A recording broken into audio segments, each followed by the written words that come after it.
So, good evening and welcome to Critique 1013.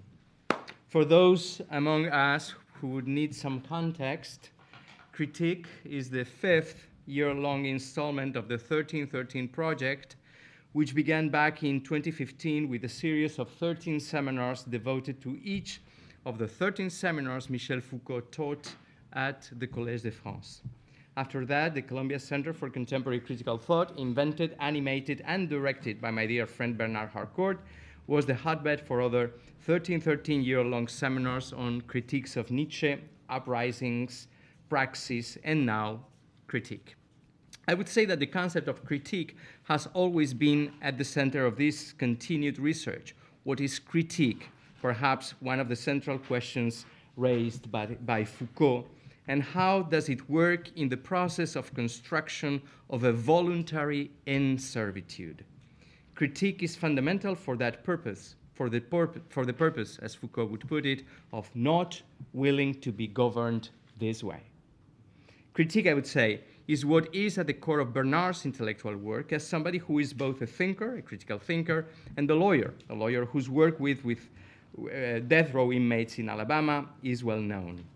So I think when we came up with the 1313 project, when he came up with the 1313 project, he was laying down the foundations for a critical and practical work in which to discuss political economy, forms of resistance and rebellion, the role of the juridical forms, and in particular the ones regarding the all-encompassing character of criminal law as a background for political activity, the question of action and activism, and many other difficult questions that need to be at the forefront of our work in legal thinking, political science, social sciences, and of course, also the humanities. Homo sum, he could have said with Terence, humani nihil me alienum puto. I am a human, and I consider that nothing that touches the human can be alien to me. Critique 1013 has been, to the best of my knowledge, Critique 1313 has been, to the best of my knowledge, the most nomadic of the five first installments of the 1313 project. Critique has traveled to France, Brazil, Germany, and today it is in this small country, a little bit of a foreign country where things happen differently, one could say, that is Yale. And of all places, in the Whitney Humanities Center, a place where critical thought has been a crucial element of the events and debates that have been taking place at Yale. We would like to thank the director of the center, Gary Tomlinson, and the upcoming director, Alice Kaplan, for making this possible. This session of Critique 1313 also takes place as one of the events organized around the workshop on theory and contemporary critical thought that a group of graduate students and I have created in the Department of Spanish and Portuguese. Our point of departure for today is the fascinating text authored by Jean-Paul Sartre in 1960, only 60 years ago, titled Critique de la raison dialectique. This critique of dialectical reason is a philosophical position regarding the philosophical and political confluences taking place in France and beyond, because remember that this was a text partially prepared for a Polish audience in the 50s and the 60s while announcing new directions for his philosophical method. Marxism is at the center of Sartre's discussion because of the role Marxism plays in the political life of France as a mode of engaging with political practice from the standpoint from a political standpoint. Sartre considers that Marxism is le cadre indépassable du savoir, a frame of knowledge that can't be overcome. Et ce marxisme éclaire notre praxis individuelle et collective, donc nous détermine dans notre existence. This Marxism enlightens our individual and collective praxis and determines our own existence. Sartre considers that those who invest theory with practical functions only use philosophy as a tool to either build or destruct. They cannot be called philosophers. On the contrary, philosophy is effective only insofar as the praxis that gave birth to philosophy itself is alive.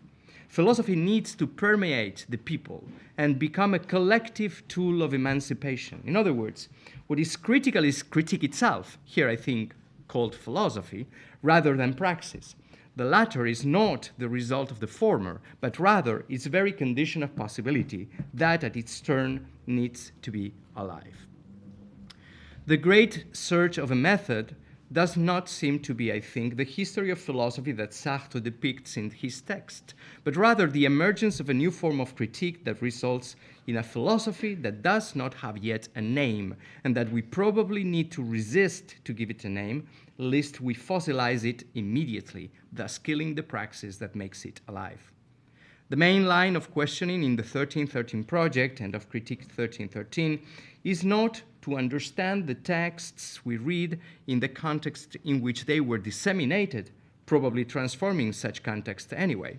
The point is to find ways to inquire what kind of critical work can we do with those pieces of a complex tradition of critical thought that is more often than not in close relation with actions, with specific modes of bodily political movement. How do we engage going forward with the concepts, ideas, searches, methods that we are studying? To do so, I invite you all to a conversation between Noreen Khawaja and Bernard Harcourt. Noreen is a professor of religious studies here at Yale. She specializes in 19th and 20th century European intellectual history, and her research examines the fate of metaphysics, in her own words, the relation between critique and reform, the nature of realism, and the philosophical, historical, and aesthetic features of the secular. She has written a book published by the University of Chicago Press 4 years ago, The Religion of Existence, Asceticism in Philosophy from Kierkegaard to Sartre. And Bernard Harcourt is the Isidor and Seville Sulzbacher Professor of Law at Columbia University and Directeur d'études at the École des Hautes Études en Sciences Sociales in Paris. A legal scholar, specialist in criminal law, a political scientist, and a lawyer, Bernard is the author of a plethora of books, including Exposed, recently translated in French, The Counter-Revolution, or The Illusion of Free Market, among others. A friend should be able to praise his friends for hours, and I could do so very easily. But why would you listen to me when you could be listening directly from our guests? So welcome to Critique 1013. Thank you. Thank you.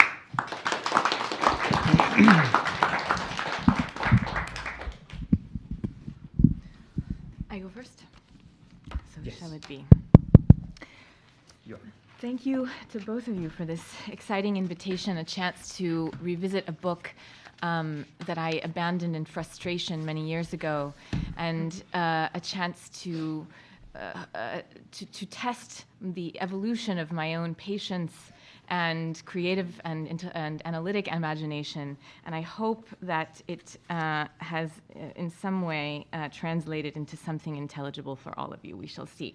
I shall note that on the reverse side of the English edition of Sartre's Critique, there are a few really lovely quotes. One is from Raymond Williams. The work is a landmark in modern social thought. George Steiner, essential to any serious understanding of Sartre, neither of whom tells us what the book is about. So they just save that for work for us. Okay, so in the introduction that Bernard you had on the website of this forum, there was a very helpful, I think, characterization of one of the dimensions of this work that has been much talked about, that is, as some kind of fusion, as some kind of bringing together. Frederick Jameson talks about it as a translation. I think about it maybe as a kind of workbook, attempting to bring together two idioms or languages. You might call them existentialism and Marxism, as you spoke about, both of you spoke about just now. I think another dimension to the translational aspect or element of this work is in a way that perhaps these two duos don't align perfectly or resolve perfectly into one another, but we can think together about how they might be connected. In addition to that of existentialism and Marxism on the one hand, perhaps we also have something like phenomenology and dialectic at a methodological level of the works. And so I'm going to spend a little bit of time in the beginning trying to talk about what I see is at stake in that fusion and what's interesting about it, what's opened up by it. in an elliptical way, and I'm not going to speak so much about existentialism and Marxism, but perhaps we can come back to that in the conversation if folks are so inclined. So one way, and I'll say some things about phenomenology, which I'm not sure how familiar they are to some of you. So please feel free to come back to anything that seems unclear. So I said it's a bit like a workbook, this critique, in which one might follow an attempt to fuse two distinct, but in Sartre's hands, fundamentally, I think, reveal themselves to be related theoretical languages. One, a modernist language, that is the phenomenological language, about a situated subjectivity, which has a kind of discontinuous and fragmentary shape. And because of that fragmentary and discontinuous shape, that language shows itself as able, apt, inclined to repurpose what often phenomenologists describe as the finite or contingent character of existence as a kind of necessity, as a kind of boundary within which to think about the forms of human consciousness and relationality in our practices together.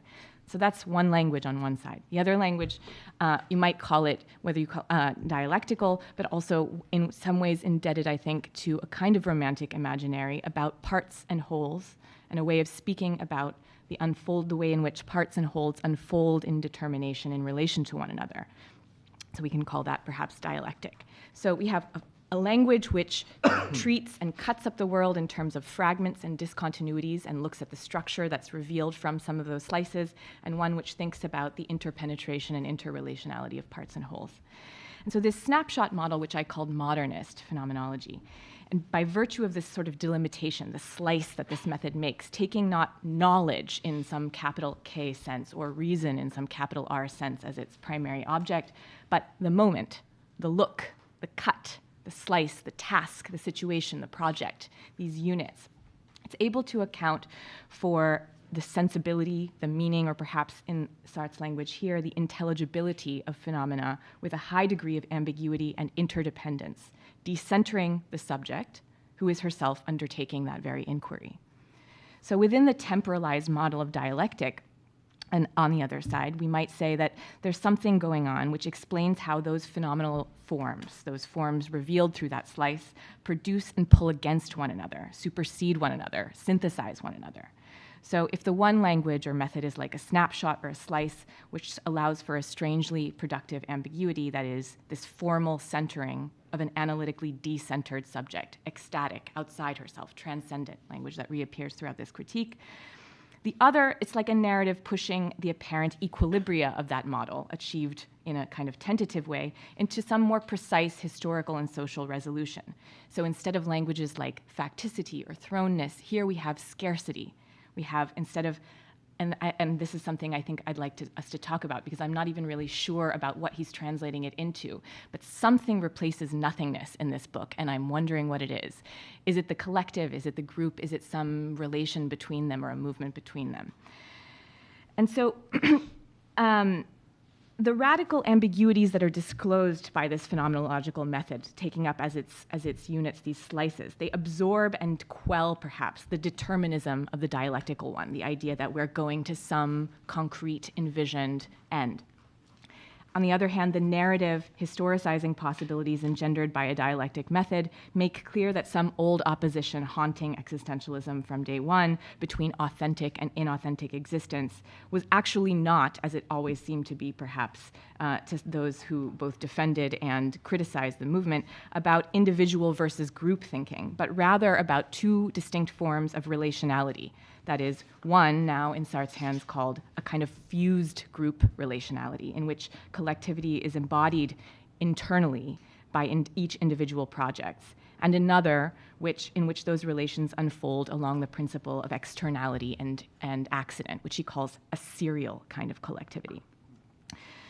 So from the perspective of a Marxian tradition looking to renew its analytic purchase on social relations without a historical determinism of some classical models, this, I think, represents an advance, a clarification, an enrichment, opening dialectical reason up to the theatrical phenomenology at which Sartre excels so well. And this, I think, comes out particularly in his characterizations of an agonistic encounter, that is, the storming of the Bastille or the manhunt as a sort of context in which to think about the interrelationality of individual and collective practice and understanding. But while it eliminates the determinism from dialectical materialism, I think it doesn't take away that teleological character of the dialectic, that is, the project, or here, praxis more often, being a fundamental unit of history. It's impossible to understand that project or praxis as something that would unfold without some relationship to an end. That is, what binds us together in the fused group, which he values, as opposed to the serial collection, is our ability to engage actively, explicitly, in a shared praxis, in which the concept of the group we constitute in so doing doesn't appear as something accidental or externally imposed, but rather emerges from that shared activity. Another way of saying this is that the true collective is that is there in any serial gathering, but it's there in latently, possibly in a kind of abstract and unworked out sense, and in this fused collective becomes explicit, conscious, and activated. And so, in fact, I think we might say that Sartre's work reveals, in this manner, a kind of teleological dimension that's common to both dialectical Marxism and phenomenology, explicitness or intelligibility as the goal of all knowledge praxis. It's important, I think, to add that for Sartre, this end or telos that I've underlined without a kind of deterministic formation of it, it's never obvious or stable. The explicit formation of a fusional collective is something contingent, fragile, and relative. So I'll read you a little bit of a passage that I think gets at that issue. It can be said, he writes in the fused, I'm on 385 in the English. It's about midway through something that might generously be described as a paragraph. It's maybe about a third of the way down. It can be said that the praxis of the group is constantly to reorganize itself, that is to say, to interiorize its objective totalization through the things produced and the results obtained, to make of its new differentiations and its new structures, and thereby to transcend this rearrangement toward new objectives, or rather, to make this internal rearrangements as structures which have been transcended, because attained, the transcendence of the old ones and of interiorized instrumentality. This is a kind of itself a snapshot in an ongoing enfolding of group formation that reorganizes itself at the interior level and the interior praxis of individual participants. So some might consider this a disadvantage, the fragility that I've just outlined, but I think about it myself in a kind of inverse way. It allows us perhaps to clarify or insist on the thoroughgoing interrelationality of social forms, including that of the individual, which here, it's important to note, is also a social form, without taking for granted that we know where the thought of this relationality is going to take us. Because I think we do not know the answer to this question right now. What forms might be adequate today to a theorization of collective history is a question that can only be broken down, I think, by saying whose collectives, whose forms, what kind of history. In the present, that problem must be engaged over the past and present of our, in quotation marks, because we don't really understand what it means, I think, many collective wounds, racial, gendered, colonial. And so I think it is important that Sartre does not try to answer that question for us. But then we come, I think, to a further question. Refusing the neat story of dialectic as a resolution of antagonisms, what sort of reconciliation, if we can even use that word, does his account suggest or offer or give us the materials to imagine? It's pretty difficult to answer that question myself, but I'm going to try to break down some of the ways in which I started digging into this work in thinking about today's meeting, in getting there, and hopefully we can, in dialogue, pull out some threads that will help us think about it more clearly in common. So unusually, and I think it has to do with something we were just speaking about at the beginning of as we were sort of sitting down, that Sartre's reported never to have, not only not to have edited this work, but in fact never to have turned the pages back to see what he had written as he was continuing page after page. So a kind of absolute linearity as a sort of authorial strategy sends me into a bit of a tailspin in trying to systematize what's going on here.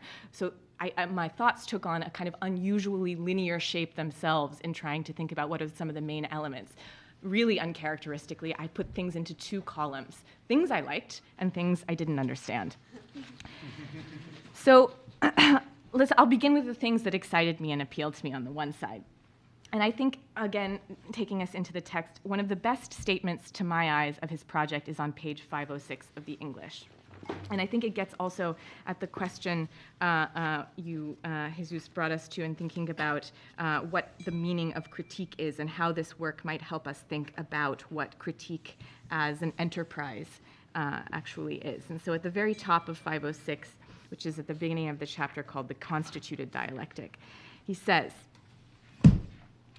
"What type of existence or being characterizes the common action of the organized group insofar as it is common? What kind of intelligibility does this action define? What is a constituted dialectic? What we have been studying," he says, summarizing his writing so far, "in fact, it's the conditions of common action rather than common action itself." And I think that's perhaps that phrase there, the conditions of common action, is a helpful flag pointing at what he means by a critique of dialectical reason. As the page goes on, we get a little more texture here that I think is helpful. "Everything would be simple," he says, "if, corresponding to praxis as a concrete, living temporalization of the group, there was a living concrete group. In short, a gestalt, a word Sartre hates, and it is a kind of four-letter word in the course of this study, a gestalt or an organism or a hyper-consciousness, which temporalized and objectified itself. In fact, it is clear that the group, united around an instrumentality or contained in appropriate locations, doesn't exist anywhere, except everywhere. That is to say, it belongs to every individual praxis as an interiorized unity of multiplicity. And the ubiquity of these heres corresponds to the real practice of negating plurality. This totality doesn't circulate, it's not elsewhere, it's here, and it's the same.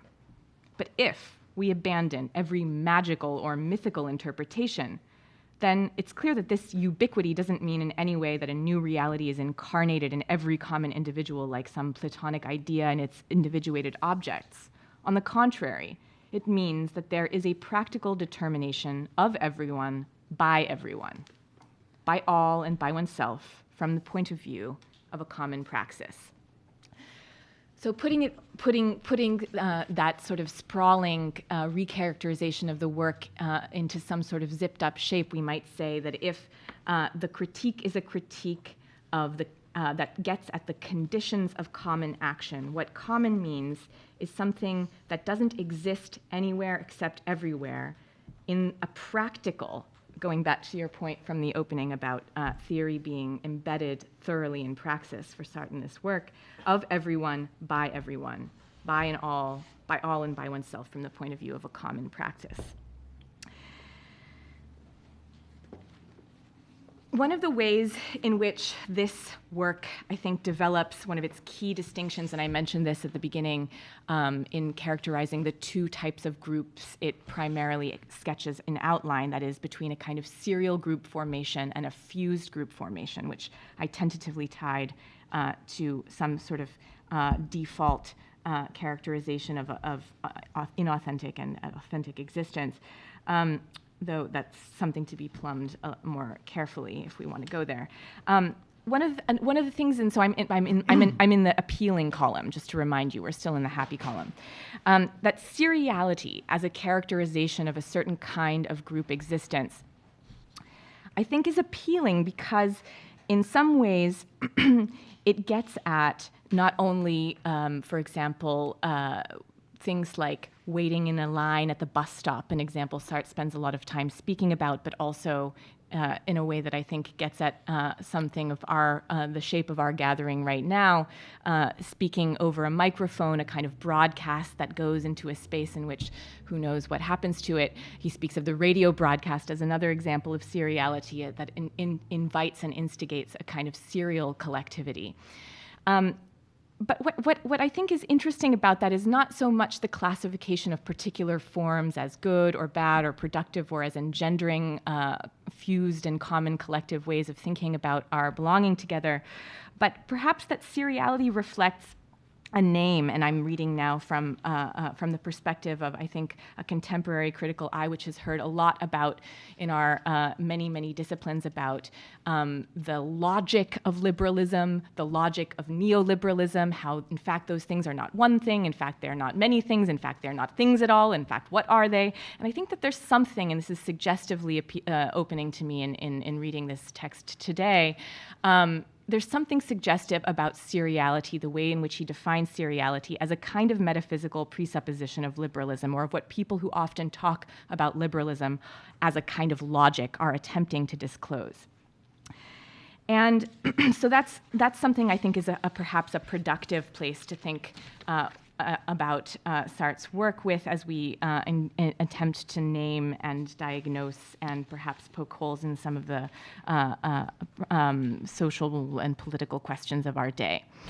I also think that the translation I mentioned at the beginning of my remarks about something which in phenomenological and existential language looks like the throne or factical, the kind of given conditions of existence, something contingent about that in examining collective existence through what is really a kind of logic of this book, the idea of scarcity. In examining scarcity, he kind of transforms that a priori condition, which operates in the context of phenomenology, into something that is simultaneously contingent and universal. He insists that scarcity is not a necessary feature of human existence, though it would be very difficult and perhaps even impossible. There's some ambiguity in the way he characterizes this. Perhaps impossible to imagine it a human existence without scarcity, because what we would be imagining would be so distant from our lives that would we want to call it human after all? But I think it's a very satisfying way of dealing with problems that in the history of theology have often been called theodicy, or the problem of evil, that this kind of tenuous categorization of an a priori, which is at the same time contingent and universal, there's something appealing in that.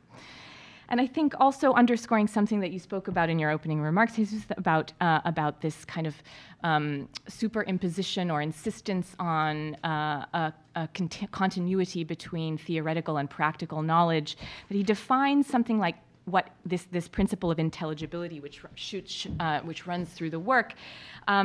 He defines it in some ways as comprehension. And in a very suggestive passage on page 511, I want to take us to.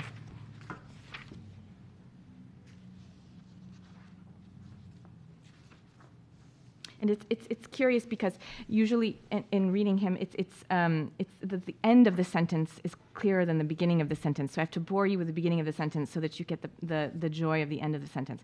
Okay, so but here too, what matters is that through mediated reciprocities, words like this need to be all scoured for clarity, but okay, through the play of the regulatory third party and immanence transcendence, just ignore all of that for a moment, the movement of comprehension appears in everyone in this group as the individual transcendence of seriality towards community. It's turgid and complicated, but what I think he's saying there, and this is something that I find really exciting to think about, is defining comprehension itself, intelligibility itself, as something that emerges in the movement between one kind of relationality to another. That is, seriality toward community, a kind of practical engagement of relations of parts to wholes, is itself, that relation itself is what we mean by comprehension or intelligibility.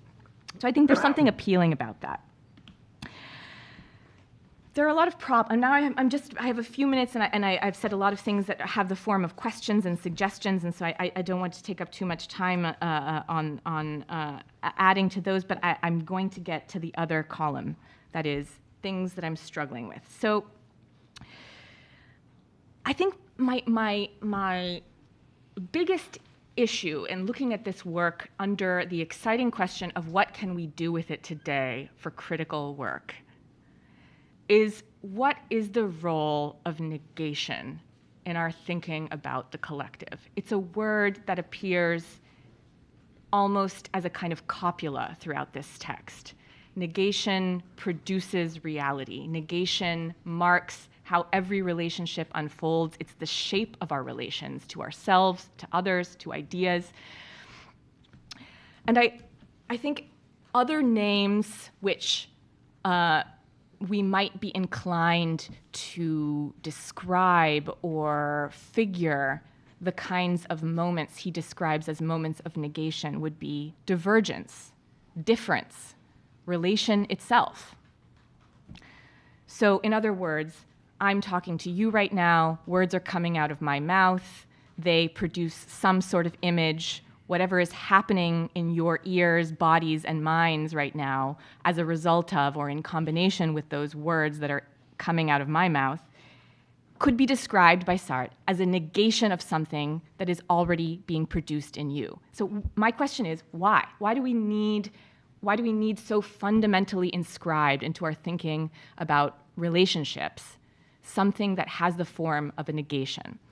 I think it's something that's not only Sartre's language. He's not inventing this. He's not pulling this out of nowhere. It's something endemic to dialectical materialism. And so the question about why we need this is a question perhaps not only for Sartre, but for that tradition more broadly and what the role of that category is. And I'll take us just to a couple of passages in thinking about that to give some flesh to it, which has been my only way of feeling slightly anchored in all of this.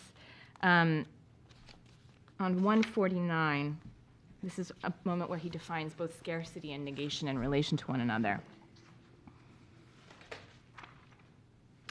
Scarcity, apposite definition here, as the negation of man in man by matter.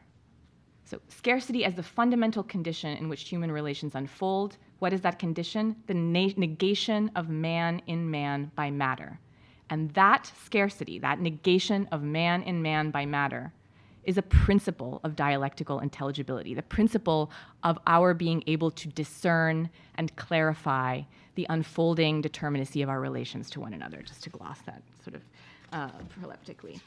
And then again on 151, we've just seen, under the rule of scarcity at the very top of the page, the negation of man by man, adopted and interiorized by praxis, was the negation of man by matter, insofar as the organism has his being outside him in nature. So we have a metaphysical imagination being inserted here, right? The exteriority of nature to man, which has long histories in thinking about instrumental reason. A question is how wedded, two forms of this question I think I can float up and see what we make of them. How wedded is this how wedded is Sartre's dialectic and Sartre's critical dialectic to this logic, and what are the implications of it? And I think while it may be, it is very useful in capturing something of collective struggles and individual struggles that operate under very agonistic kind of pitches in competitive and conflictual relationships. So I mentioned, the storming of the Bastille being an example that he makes quite a lot out of. The manhunt, also the theatricality of that scene. You have, a fugitive fleeing on the space of the hill, and the conflict between the collective that's pursuing him and the man who's fleeing illuminates the shape of the hill in distinct ways, so that the trees become disclosed as having certain kinds of possibility of hiding him from the collective, and the slope becomes reinterpreted as a certain kind of exposure, and the entire ensemble of relations becomes intelligible under new light through this antagonism. So negation makes sense to me as a way of talking about that kind of a scenario, a manhunt. And that is to say, and perhaps under conditions of conflict and struggle in post-industrial democratic capitalism, the atomized society that he is in fact talking about. I'm not suggesting that he needs speak about some other kind, but it seems a very big stretch to me to imagine that such a default kind of logic, that is the logic of negation, captures all the kinds of relations and conjunctions we might want to talk about, the rhythms, the dialectics, perhaps even the patterns, the dynamics of group formation writ large. And I think to concretize this problem, if we go to 508, and this is more or less the last chunk of what I want to say, it's a moment where this is not the section that he famously talks about Lévi-Strauss's structuralism, which is complicated, and I don't want to talk about that in general, but he does readdress Lévi-Strauss here in a way that I think signals a different set of problems than are usually talked about in that reading. So at the top of 508, he says, sociologists like Lévi-Strauss grasp the functional signification of the incest taboo in certain societies, although this signification is normally hidden. And the context of this quote is he's trying to talk about the possibility of discerning the logic of collective praxes in societies that are widely divergent from one another. So he's using the example of the anthropologist who voyages and studies diverse and faraway societies as an example of the intelligibility of collective forms in relation to one another. So so he says, he grasps the incest taboo in certain societies, although this signification is normally hidden. Is there, therefore, any homogeneity of knowledge between the moment of individual praxis and that of the common project as a temporalization which unifies the organized multiplicity? It's a complex sentence, but I think what he's trying to make of Lévi-Strauss in this passage, I think, is to suggest that a kind of homogeneity of knowledge is presupposed by the reading of kinship structures and essential forms of social organization and incest taboo that Lévi-Strauss is making sense of. And so another way to say this is we have negation on the one side, and then we have, it's maybe potential sort of shadow figure, a kind of presupposition of a homogeneity of knowledge that would in some way be continuous across distinct societies.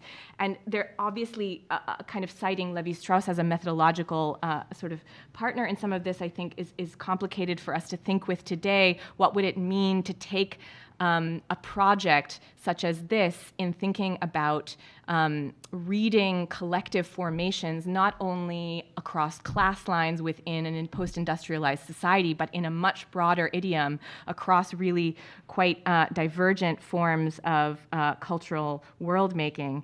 And Lévi-Strauss is obviously not going to be necessarily the most appealing figure, I think, to think about that with at this point. And other conceptions coming from anthropology and history of science, and I'm sort of having a bit of an interesting fusion of collectives myself right now, because just a couple of days ago I was at this table where I teach a class on the critical theories of science and religion. We were reading a lot of other historians of science and anthropologists who were talking really about, I think, a quite similar problem in very different language. And so for some examples, Projit Mukherjee's braided knowledge, the possibility of thinking about connecting forms and fragments of knowledge, thinking about the way in which Ayurvedic traditions have woven into themselves certain kinds of Western medicine, which wouldn't take the form of a kind of negation of Ayurvedic knowledge, but a kind of weaving together. Or what Anthony Appiah and Valentine Mudimbe have called accommodative models of knowledge making, what Marilyn Strathern, reading sort of against the grain of Lévi-Strauss, talks about as the partial connection between kinds of worlds and productions of knowledge.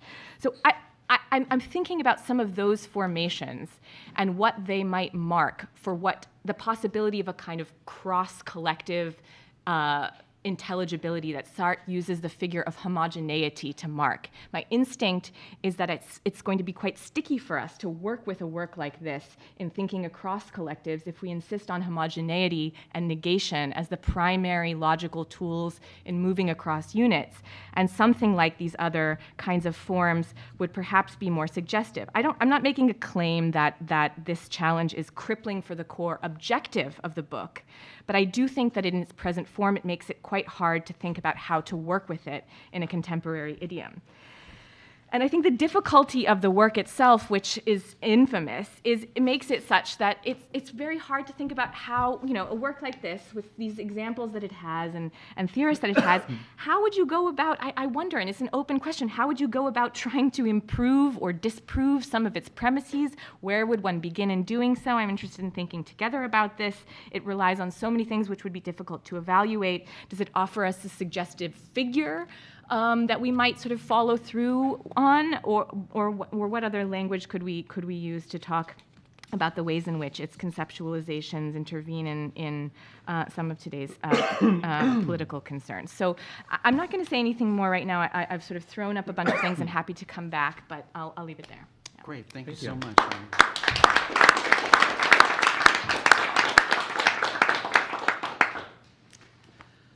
So, thank you, Noreen. That was fascinating, particularly, and I'll just pick up on a few things and then I'll try to weave in what I was going to present. But I think that you're right, at least what I was hearing about some relationship between notions of seriality, or the proximity of notions of seriality and notions of liberalism or neoliberalism. I think that's right, because there is this element of individuality, I think, that is tied to the seriality. That means that somehow, in some form of fusion here, he's trying to bridge these traditions, of course, and trying to bridge it then trying to bridge some notion of some kind of possessive individualism of one's own actions with, of course, the group and the fusion, and the group, of course, the group being class,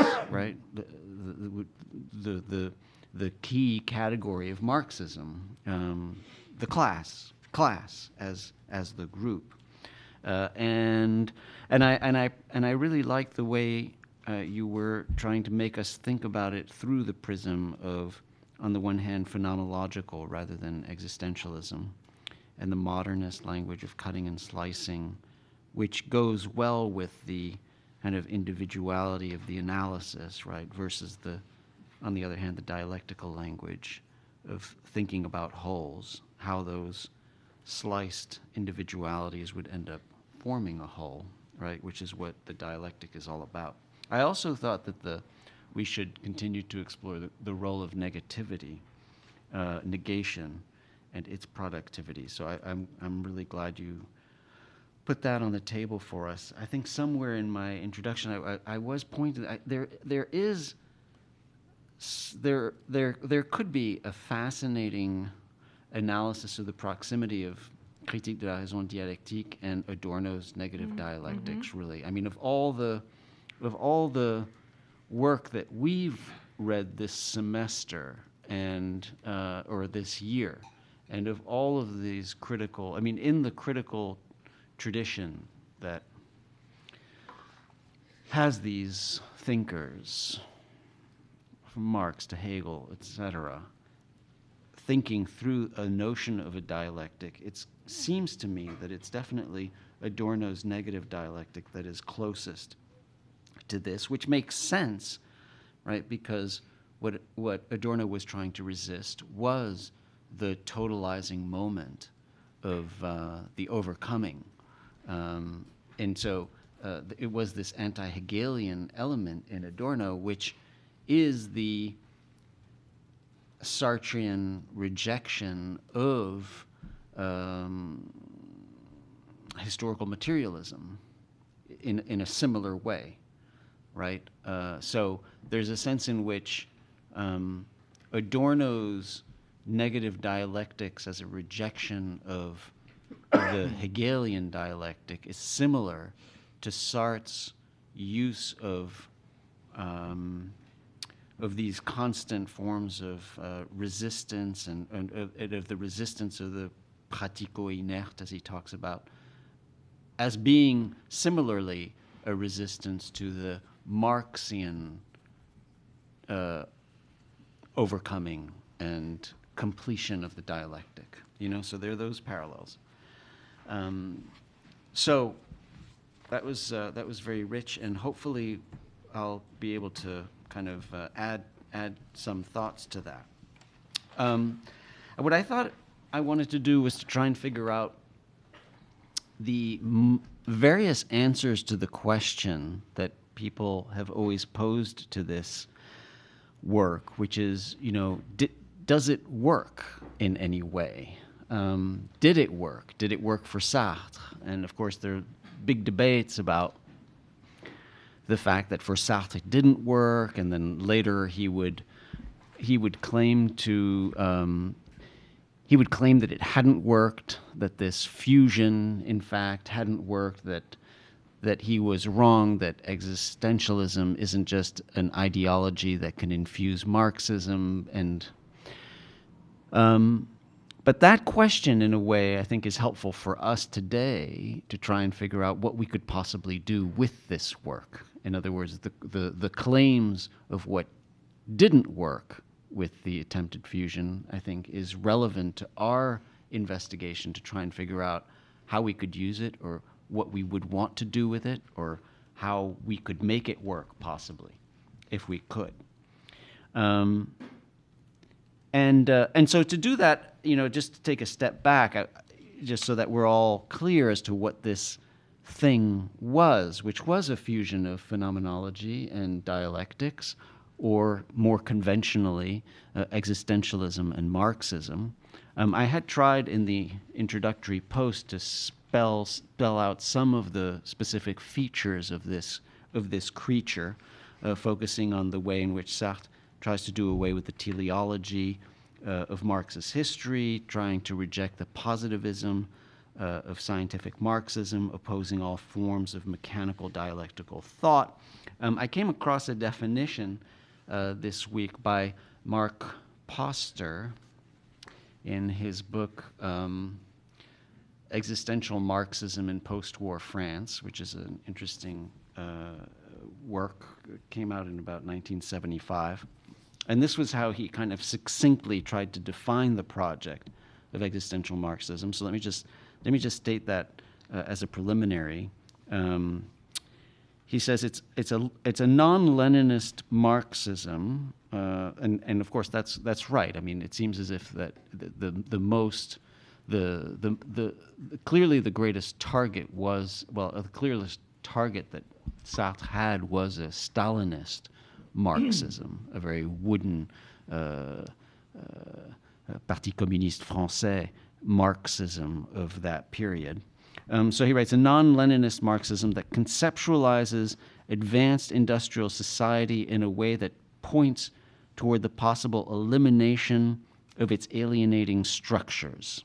Now, that seems right. Alienation is very important in here, and there is, of course, this idea that is if there is a point on the horizon, it has to do with alienating structures that need to be eliminated. He continues, that looks to all the relations of daily life, not simply to relations of production, to make society intelligible. So that also seems as an important dimension or attempt or task here, right, to get beyond simply modes of production, which is why, of course, he's prepared to introduce psychoanalysis, sociology, and other forms. And the notion of the group of here surpasses the working class and goes to all of the other forms of seriality that would lead to groups in fusion. So that seems right. And he writes, that picks up from existentialism the effort to capture human beings in the moment of their active creation of their world, in their subjectivity. So picking up active beings in their subjectivity, and that almost brings back these questions of individual cutting and slicing that you were talking about. And finally, he writes, that rejects the attempt to have a closed theory complete within itself. Okay, so that would be, you know, as a baseline, that would be one way to think about it. And captured well, for instance, in that passage, in the preface to the critique, which becomes this search for a method, where he writes, right? And that's in The Search for a Method at page 87. Men, human beings, make their history on the basis of real prior conditions, among which we could include acquired characteristics, distortions imposed by the mode of work and life, alienation, etc. But it is these people who make it and not the prior conditions. So that is, of course, the rejection of the overpowering force of dialectical materialism. To be sure, Sartre writes, these conditions exist, and it is they alone which can furnish a direction and a material reality to the changes which are in preparation. But the movement of human praxis goes beyond them while conserving them. And of course, as I had suggested, this idea that it goes beyond them while conserving them is probably where the effort failed, or where Sartre wasn't able to actually kind of give us a total sewn ending and conclusion to this work, or to the work on Flaubert. All right, but in any event, with that in mind, then, what are all the different verdicts, and how do they, and what do they tell us? So, of course, in part, I was thinking about this because I was also reading Raymond Aron's treatment of this book in Marxism and the Existentialists.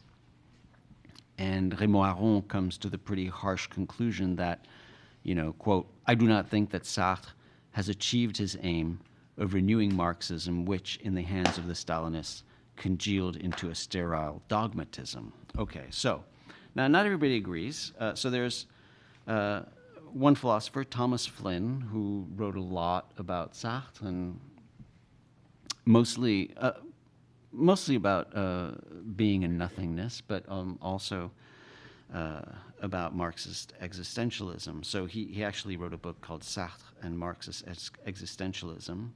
And of course, it's interesting that he's calling it Marxist existentialism, right, rather than existential Marxism. And his verdict is relatively mixed but favorable. I mean, the title itself suggests, right, is going to suggest something about where he ends up. He writes that the slope of Sartre's thinking continues to incline towards the individual, right? So, so bringing us back to that element that is so heavy in liberalism, brings us back to the individual, which is why it ends up being, in Flynn's perspective, a Marxist existentialism. Right? The existentialism ends up being the strongest piece here, qualified by being Marxist. This doesn't doom the project in Flynn's view. It means instead that Sartre achieved something different than we tend to think that he achieved, and he calls it a social theory that aims towards an end goal, not an end terminus of history. Okay, so, I mean, on that reading, then, actually, what we get is a form of existentialism that is qualified by the Marxism. James Lawler, another philosopher who wrote The Existential Marxism of Jean-Paul Sartre, this is about 1976, he says, well, he's actually, he finds that the effort was not at all successful. He writes that existentialism is essentially anti-Marxist, and actually he suggests that the title of his own book should have been Anti-Sartre, so that gives you a little bit of a flavor of where he ends up. But he says basically the work might have been entitled Anti-Sartre were it not that the title would presumptuously imitate Engels' great work against Dühring. But in any event, all right, let's move on to Mark Poster then, the author of Existential Marxism in Post-War France. And he has a far more positive verdict. And in part, this is where I think I'm going to try and push the conversation. This is both he and also Ronald Aronson, who recently has been writing in the Boston Review, and I circulated his kind of favorable take on existential Marxism. What they found useful here, and Poster in particular, was to use Sartre's method to analyze the May 68 uprisings, revolutions, which he claims becomes intelligible through the lenses of existential Marxism. Okay, so what he wants to argue is that actually Sartre's book enlightens for us the May 68, what happened in May 68. In fact, it's the only thing, it's the best, he argues that it's the best, it is best able to discover and to explain those features in the events of May that were new to protest movements and that made May 68 so historically significant. And some of the pieces that he finds so useful in Sartre to understand May 68 include the new locus of revolutionary action, moving away from the Leninist Party and becoming now groups in fusion, which to a certain extent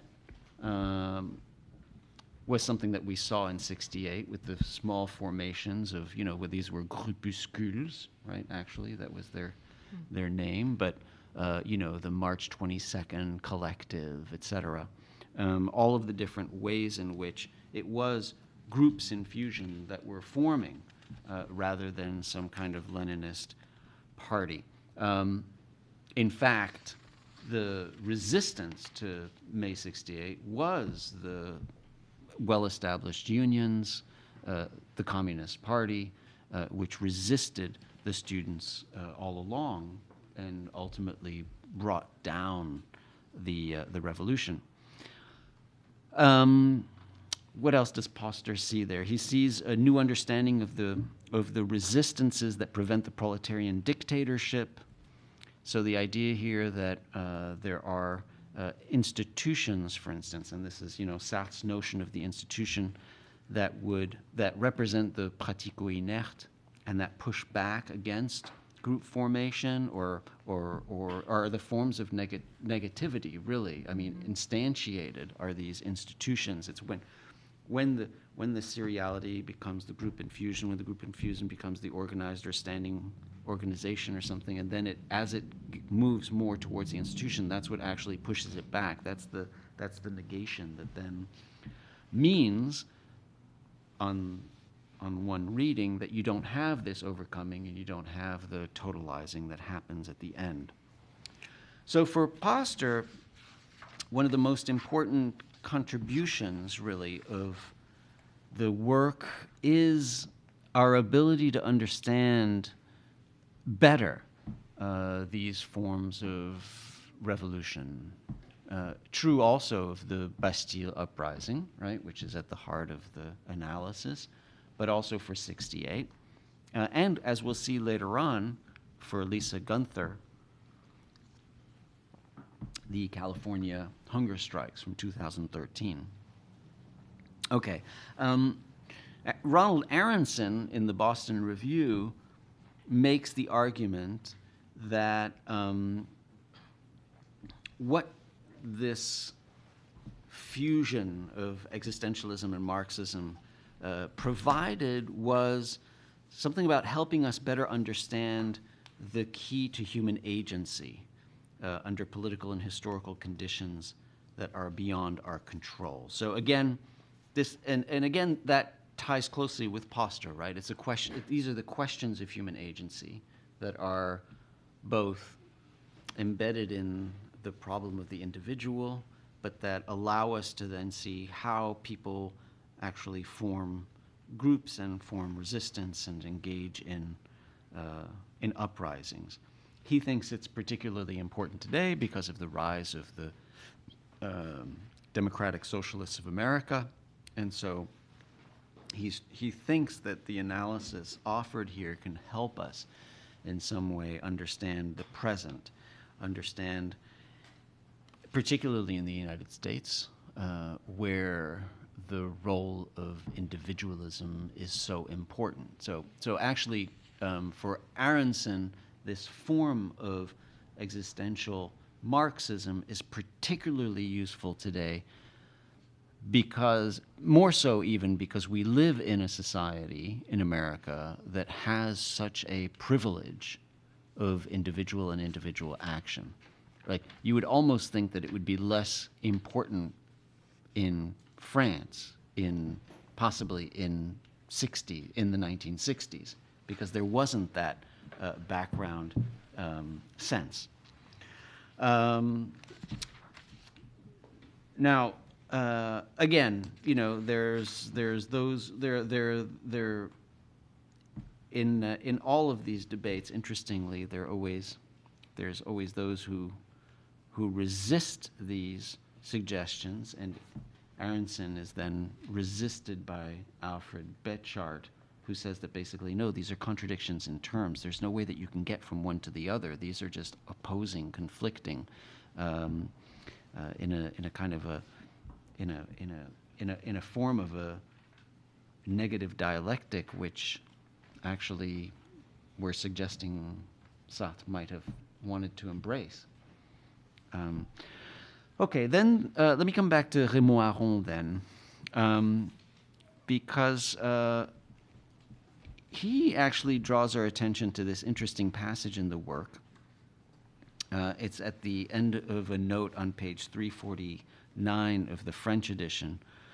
And at the end of the footnote on 349, Sartre asks, will the disappearance of capitalist forms of alienation be synonymous with the abolition of all forms of alienation? Right? Est-ce que la disparition des formes capitalistes de l'aliénation doit-elle s'identifier avec la suppression de toutes, and italicized, all the forms of alienation? Which is, of course, an interesting question,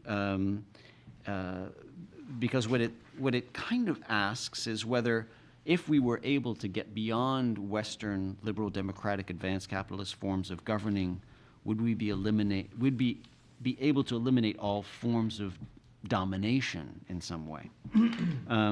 Sartre doesn't answer the question there, right? He immediately goes to Jean Hippolyte's work on Marx and Hegel and whatnot. Although, if you had to try and channel him, I think part of what he might say is, well, maybe not, right? And so maybe, you know, this isn't an end of history story. No. And so, so maybe not, but maybe we could get over those forms of alienation that would be related to the particular modes of production that exist today.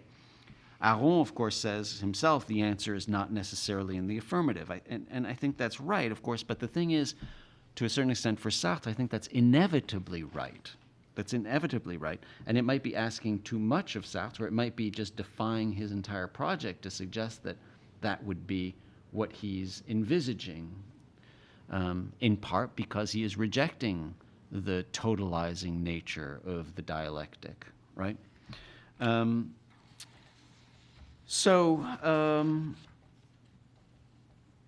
There is a sense that for Sartre, what works here is some notion of resistance that involves a constant struggle, a constant mobilization, constant group formations along more than simply the lines of workers versus owners, but along multiple lines in terms of relations in society that are going to then encounter the pushback from institutions and going to push us back towards seriality, but there's going to be this constant interplay that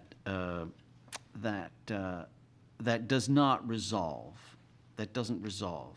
And I think actually that's pretty central to his effort and could be, or could lead us, or could help us today. Let me suggest. Now, Aron does point to this other passage in the text that he finds odd, where Sartre actually talks about the inevitability of the Stalinist phase in historical transformation. And this is on page, in the French edition, it's on page 630. It's on page 630. I don't have the English edition page number for this. But here, Sartre writes, basically in translation, historical experience has undoubtedly shown that the initial phase of socialist society in course of construction, considered on the still abstract level of power, could only be an indissoluble aggregation of bureaucracy, terror, and the personality cult. Okay, and Aron is kind of puzzled by this.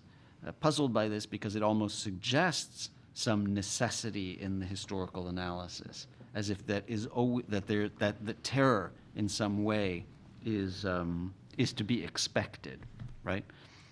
And that is surprising. There's almost an odd reversal of roles, because Aron, you would think, would be more likely to buy the François Furet theory that, terror is linked to revolution, whereas you would think that Sartre would be taking the opposite view. But I think that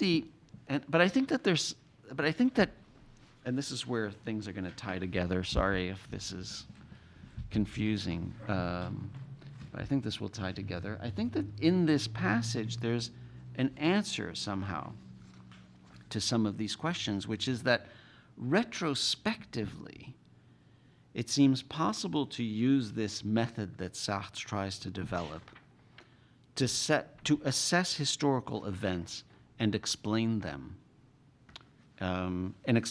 well, and explain them in such a way as to give them almost some logical necessity.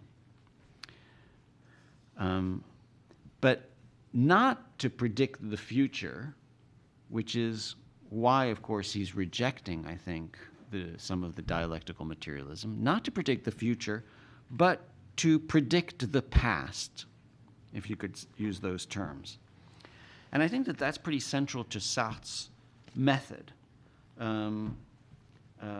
It does a really good job of explaining groups in fusion, how they form, and the eventual development of standing organizations, but it's impossible to use as a program for action going forward.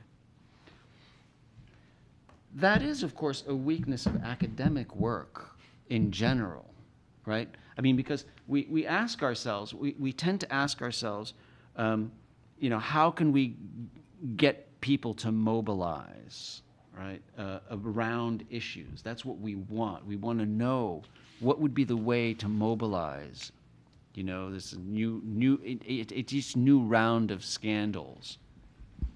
Today's being for instance, pardons and clemencies for the powerful only, right? For the millionaires and powerful politicians, right? How could we actually get people to mobilize against this? And every time we want to do that, as academics, we seek refuge in our usual patterns, which is, okay, well, let's do a historical study of past case studies of how did people mobilize, right? Like, how did they do that at the Bastille, right? Or how did they start to do that in May 68? Or how did the prisoners do that in California, right? Or so we tend to kind of look back, and then we try to analyze. Instead of having really something for the present, we go back in this way. Sometimes we do it with quantitative methods rather than historical or qualitative methods. We try and figure out what would be the factors that would lead to this. And it gives us a very good diagnosis, and that's what I find in these ideas of groups and fusions, etc.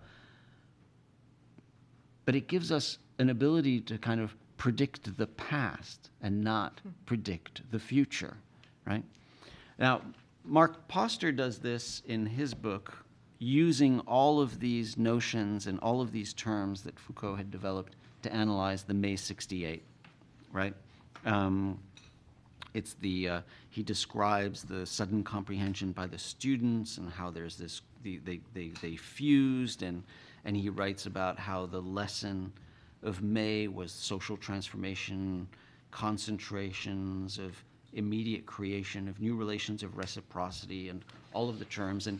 And Lisa Gunther does a brilliant job in that article, that chapter that I shared with you, to try and understand the California riots as well, right? The seven different men who were heads of the different, well, four, but different gangs, along race lines, who you would think would never have come together, but because of their circumstances and what they were fighting against come together, start to fuse, how it becomes a standing organization. It's a brilliant discussion, but again, it's kind of a brilliant discussion in retrospect.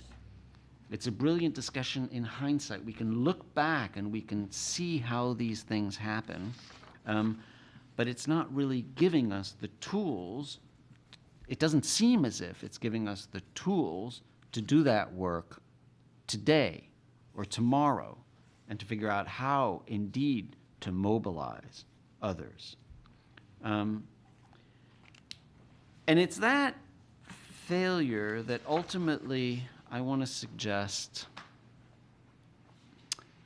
leads to the one thing that I think that this work really did achieve. And what it achieved was not, I think, not to guide praxis, which I think was the goal, in a way. But it was not to guide praxis, not to predict how to mobilize, not to give a roadmap, and not to give instruction. The one thing that this book actually did do, I think, was through its radical embrace of Marxism, was to create a space for others to think and act in a certain way. And so, and this is a tome. This book is a tome. I mean, it's the way it's written. It's so dense, right? But what it accomplished most, I think, was Sartre, in some way, simply saying, and so it's an odd, because it's a very simple contribution, simply saying, right, that Marxism is the unsurpassable philosophy of our time, right? Now, which I don't think that many people would say today. But at the time, right, that created space for the students to imagine themselves in a different historical moment and in a different historical space. And he did it in part. I mean, there's the tome aspect of this, is that he was leveraging his cultural capital, his accumulated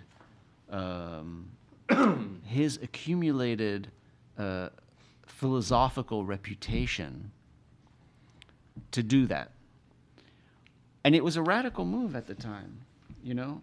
Now, I think of someone else like Angela Davis, who very early on, right, spoke about abolition in a way and kind of leveraged her cultural capital and to take a radical position that at the time sounded off the spectrum, but that today we all talk about, right? And I think that someone like Angela Davis, who was doing that with abolition and wasn't watering it down, wasn't trying to be reasonable by discursive standards, wasn't trying to meet people halfway, but was just, you know, staking out and opening a space that has been filled today, right? there's a way in which he was opening that space, which was then filled by students, right? I mean, I was struck in the seminar we had with I was going to say with Louis Althusser, but with Etienne Balibar on Louis Althusser. I was struck when he said, you know, it was because of this that we went to Althusser and we said we need to read Capital, right? It was because Sartre had you know, thrown this pavé to us that we said, okay, well, we got to go back to Marx and we got to read Capital. And that gives birth to, you know, reading Capital. So, so what it is ultimately is not in the minutia, I think, of the exercise, which itself, as I tried to suggest in the introduction, I think itself is probably one of the most important questions for us to deal with today. How do you reconcile collective action with our own individual movements? But it was to legitimize a space that Marxism is the horizon, or that abolition is the horizon. And so it was ultimately these words, right? Far from exhausted, Sartre wrote, Marxism is still young, almost in its infancy. It has scarcely begun to develop. It remains, therefore, the philosophy of our time. We cannot go beyond it because we have not gone beyond the circumstances which engendered it. Now, I'm not sure that, I mean, I personally think that's still true in the sense that we are still shaped by political economy. So I'm still prepared to say that. I wouldn't say that that Marxism is the philosophy of our time anymore, but I would say that what he was doing that is so important in this work and that we should think about ourselves as intellectuals was staking a position that created a whole space, or that liberated others to think in a new space. Yeah. So that's what I would propose, at least for now.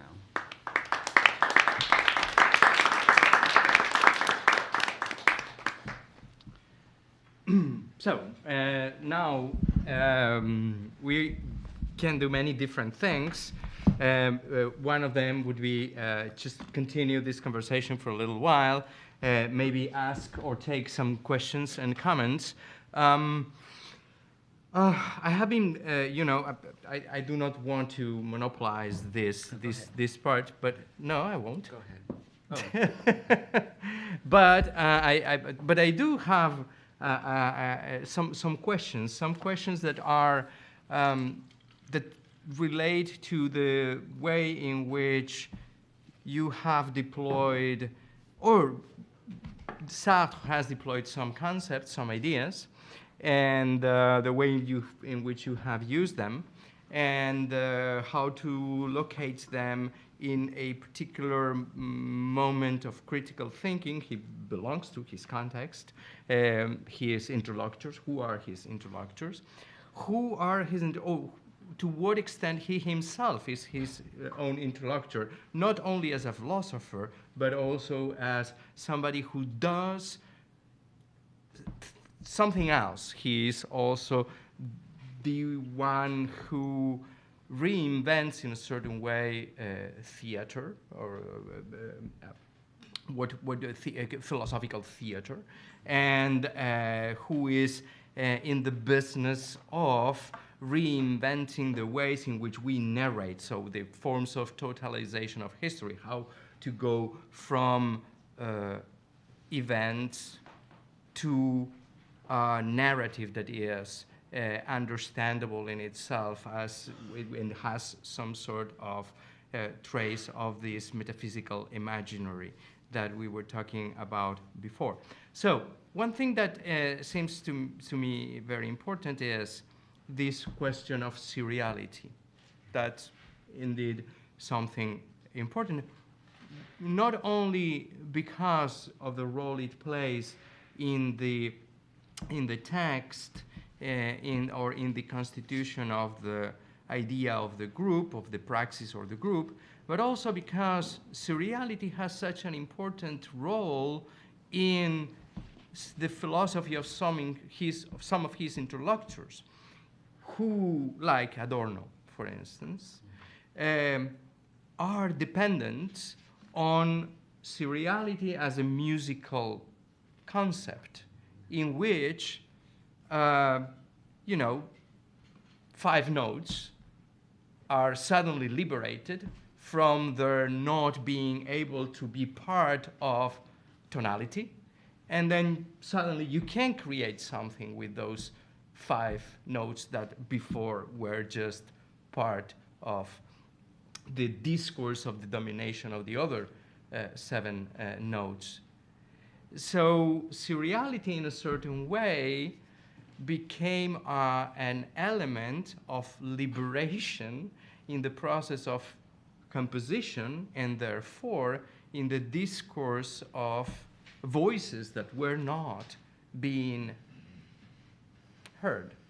So why this link between seriality and liberalism, when seriality was indeed such a liberating discourse in, for instance, the work of Adorno and the artistic and performance of the time? Why not, or in more contemporary terms, when we look at some forms of uprising, and we look, for instance, at what has been happening in the last few years in Spain, in Greece, in France, first with Les Nuits Debout, and now with the yellow vests, Les Gilets jaunes, in which don't we see some productivity of this seriality rather than in the fused group, that can, give us an idea of, the critical point to perhaps also counterpoint some of the ideas contained in the Critique de la Raison Directive. Why would he reject or not support that kind of seriality? I mean, I think perhaps we have to be clear about what we mean by seriality in each case. In the case of Sartre, and I'll leave for you to amplify the Adorno point, which I don't really know that well, but he means, I think, by seriality, a form of like a plural, in which what is multiple in that, really a form of multiplicity, let's put it that way, in which what is multiplied are integers. That is, they have boundaries which are in some way integral, so that the multiplicity is constructed or produced in a kind of additive or arithmetical way. And the downside of that for Sartre is what's missing is that interconnectedness, such that each in what each in the multiple embodies is some conception, some relation, practical relation, but also theorizable relation, intelligible relation to themselves and to the others, to the whole in which they're taking part. So it's not simply that it's a series or some sort of linear sequence, but I think it really has to do with the shaping of the parts, and it's really a metaphysics of parts and wholes and how that works.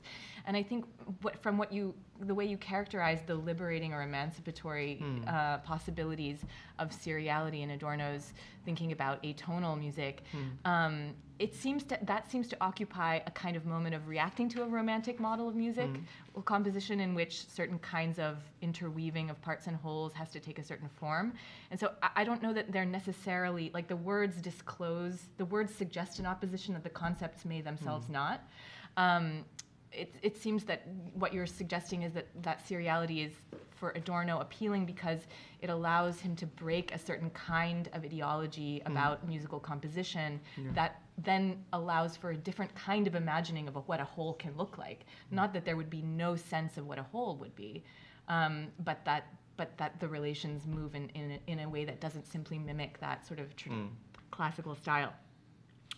So I don't know that I wouldn't necessarily say that Sartre's arguing against Adorno in that moment. It doesn't seem necessary. I don't know if you want to join in on that.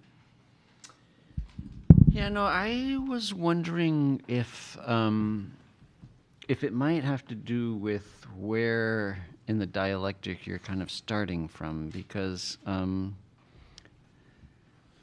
again, so musicology here is not my expertise, but if there is a sense, I mean, there seems to be a sense in which the notions of seriality there are trying to fragment a harmony. And so the harmony is almost the parallel of the harmony for Sartre would actually be some form of standing organization that is successfully operating as a group, in a harmonious group, right? And in that context, the resistance of pulling out, say, notes or tonalities is trying to undermine that harmony, right? Or even beyond the harmony, the teleology of the harmony. Right, right, yeah.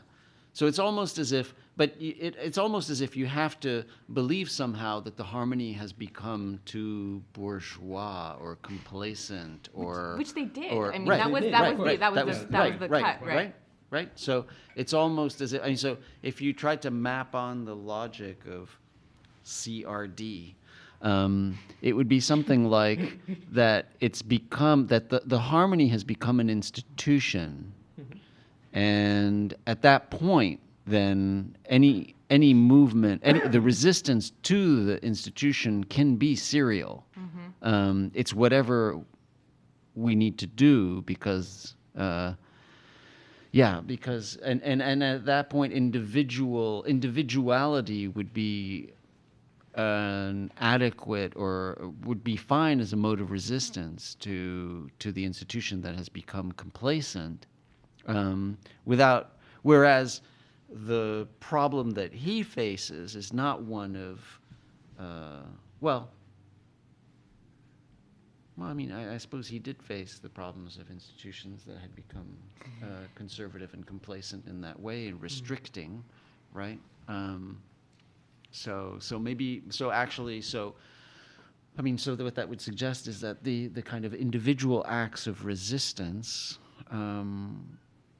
could be a first step towards a reformulation of a mobilized group.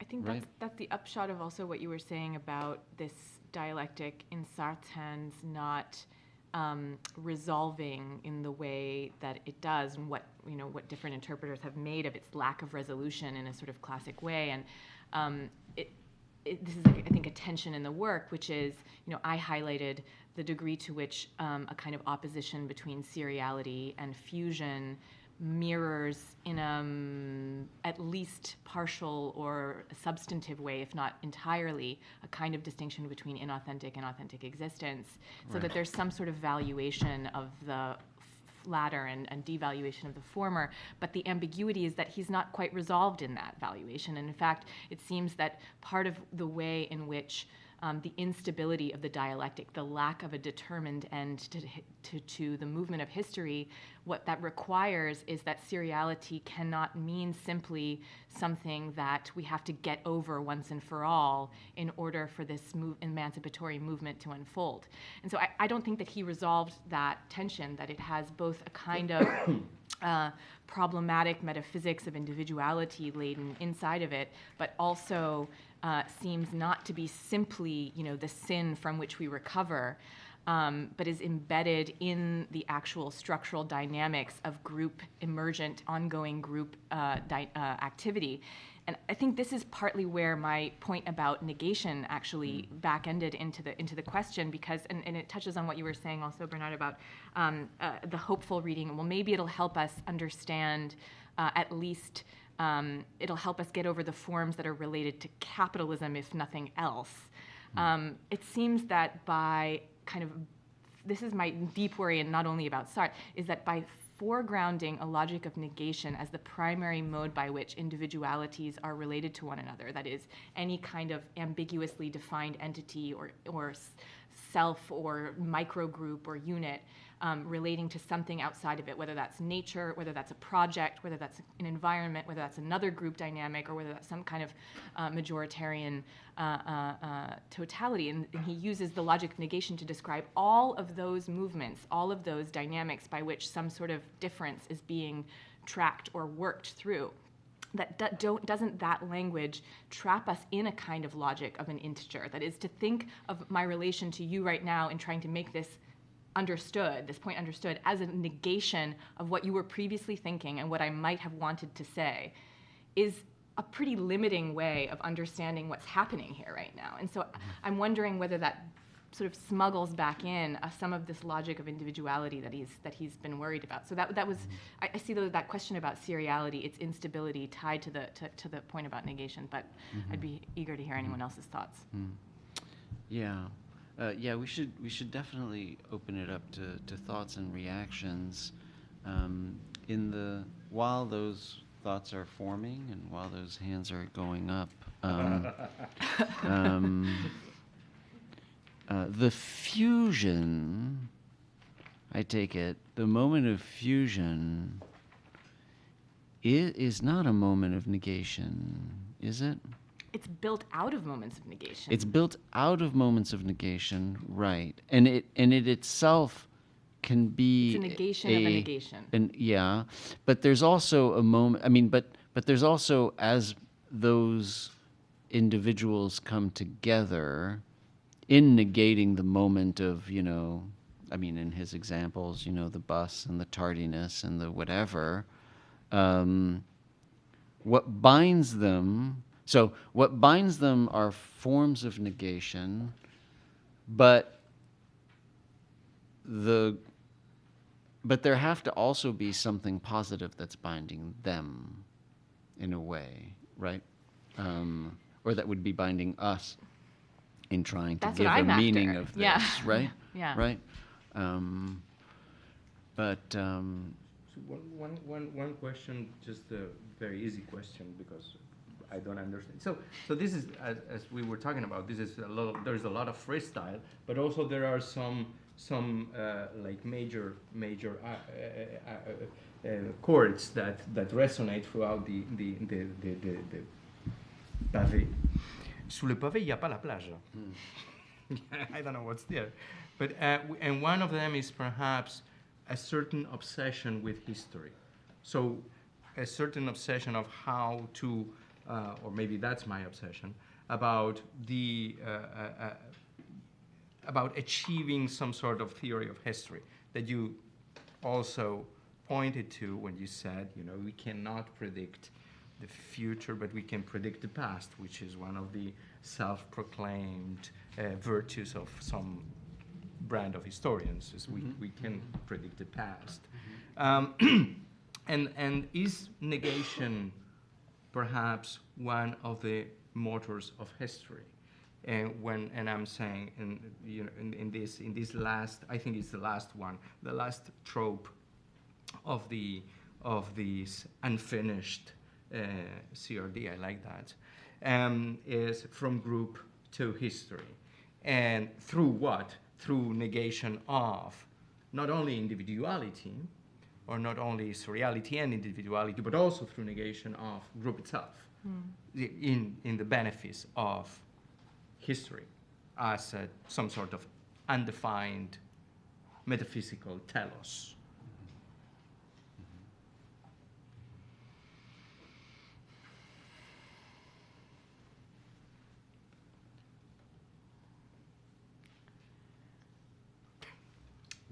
you want to take?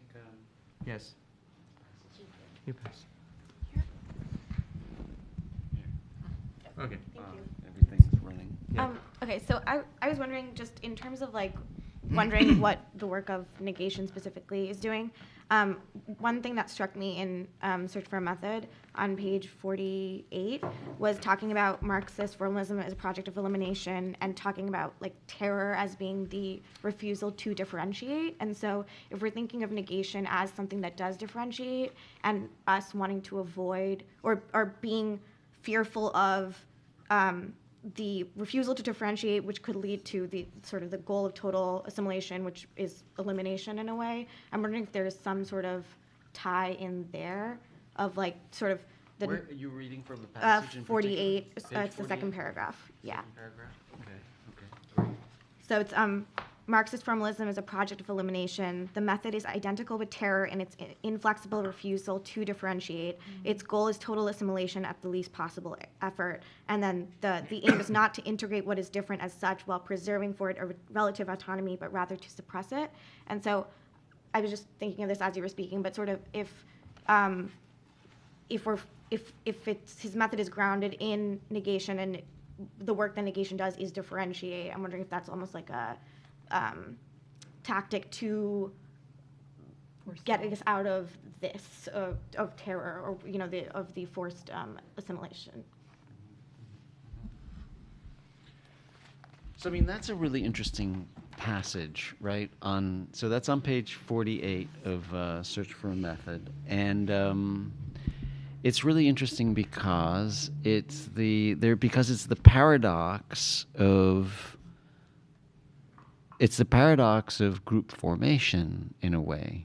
I mean, it's the total. There's the totalizing moment that he is resisting, which is a simple kind of identification of all with the object of total control, fascism, whatever.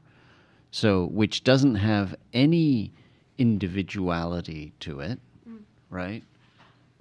Which he associates with identity, which, of course, not only him, but in much of the tradition of thought on totalitarianism, right? It's this idea of identity. I mean, in Arendt's thought as well, right? And so, but it would be the form of totalizing or overcoming that represents the kind of harmony that has to be resisted through forms of negation, right? The total sum, which is the totalitarian state here, functions perfectly as a group, right? I mean, it functions perfectly as the harmonious chords, in a way, right? And so that is what has to be resisted here. And in a way, it's why he's not, why he doesn't buy the complete, dialectical materialism, right? No? I mean, I think that seems right, and your instinct also right, that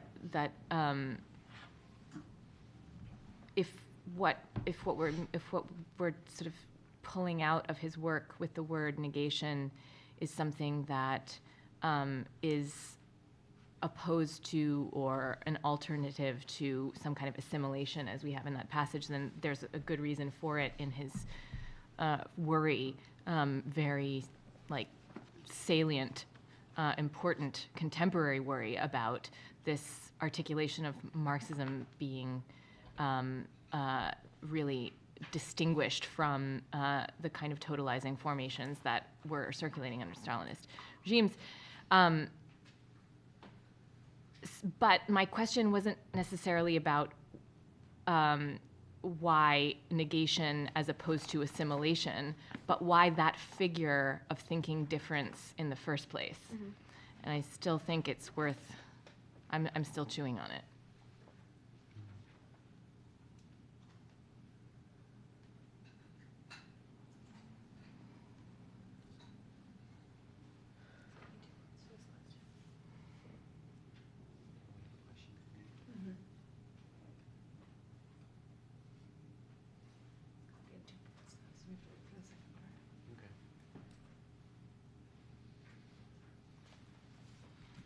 Who wants in?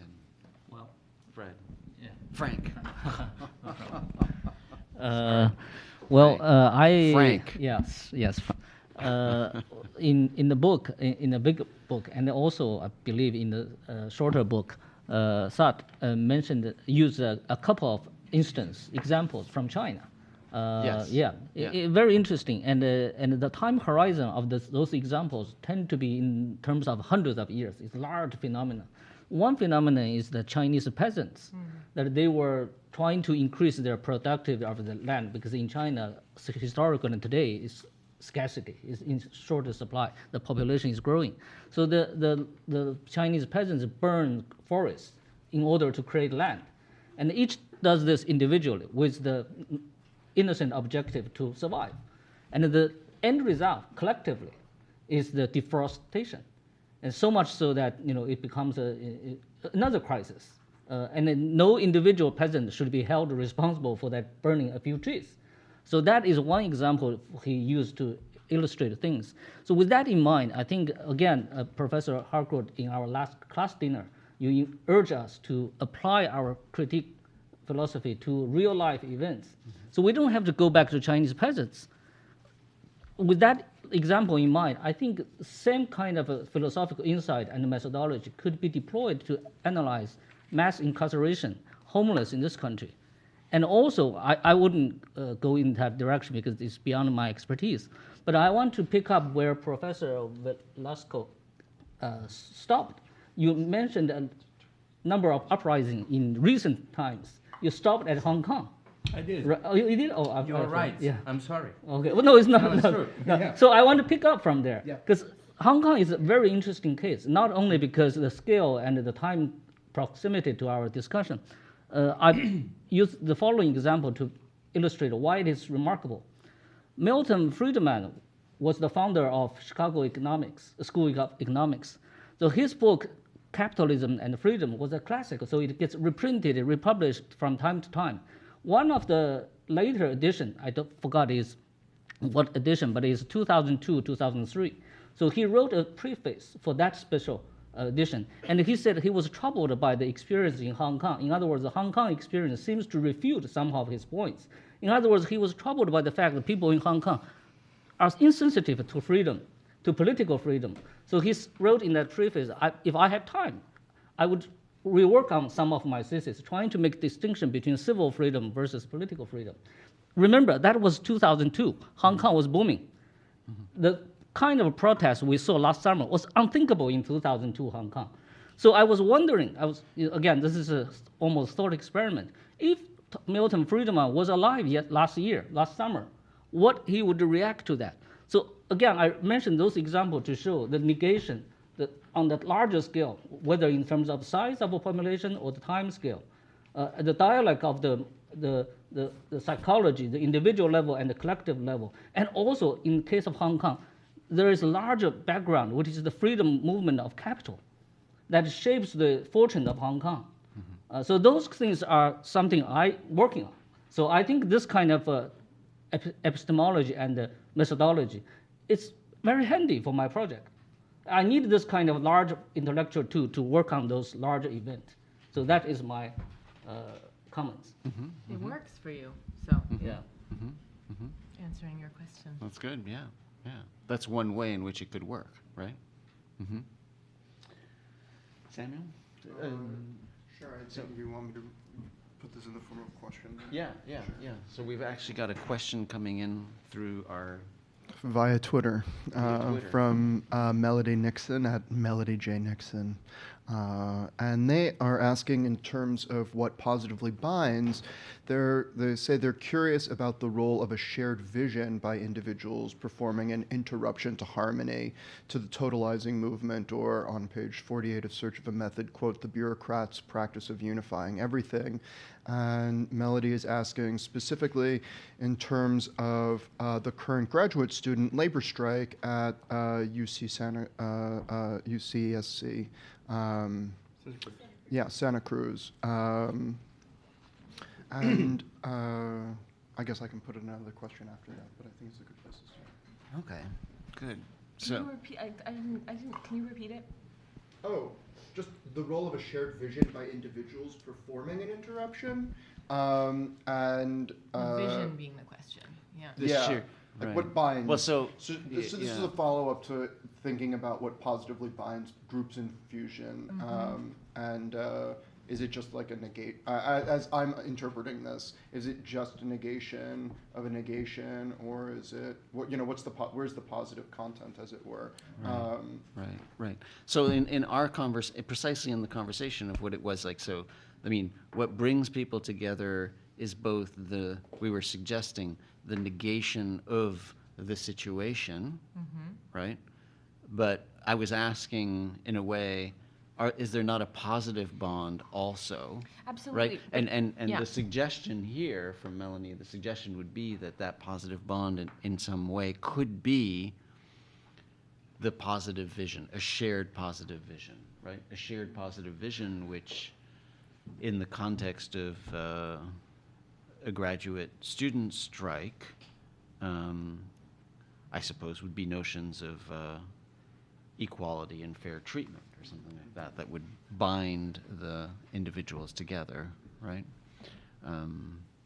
Yeah, no, I mean, I think the way in which he turns the concept of negation is to say that his goal, that idea of a fused existence, which perhaps any of these kinds of protests would be an example of, or at least liable to be read as examples by his analysis, they would involve some kind of what is being interconnected there. Like when I was talking about interconnection of whole and parts, it's this idea that some sort of, whether you call it a vision or an objective or an understanding, something does bind them in some way. It could be just the fact of being engaged in something together. It may not even be something substantive, but that positivity is figured as a negation of it. So I'm not denying that there's a role for positivity in this art. It's just what's it made out of? Like what's the metaphysics of relation that it's made out of, and what does that bring along with it? So absolutely, I would agree with the question, but or the suggestion. Yeah. And I think that actually, so Lisa Gunther's work is really worth reading here in this context. Again, so I don't want to make the academic move that I was disparaging, which is let's look at a case study, you know. But that is a good case study, and in that subtle discussion of what they, I mean, these were men who were in solitary confinement for some of them for decades of solitary confinement, and who had their own kind of institutional reasons to not work together because they were heads of the different, allegedly, heads of the different gangs in the prison, right? It's how they find common cause, and you know, I'll take a look, but I would imagine that in here there is in part language of shared vision. I would think so. Yeah. Go ahead. Can I Yeah. piggyback on this? Yeah. Here, Do this though. So what this discussion was reminding me of was Jody Dean's treatment of Occupy Wall Street, in the sense of the force of negation being capable of kind of coalescing a shared identity in the form of, you know, naming a division and claiming a wrong, right? And so, you know, the the positivity of the negative in terms of drawing that division, right, and us them in the first place.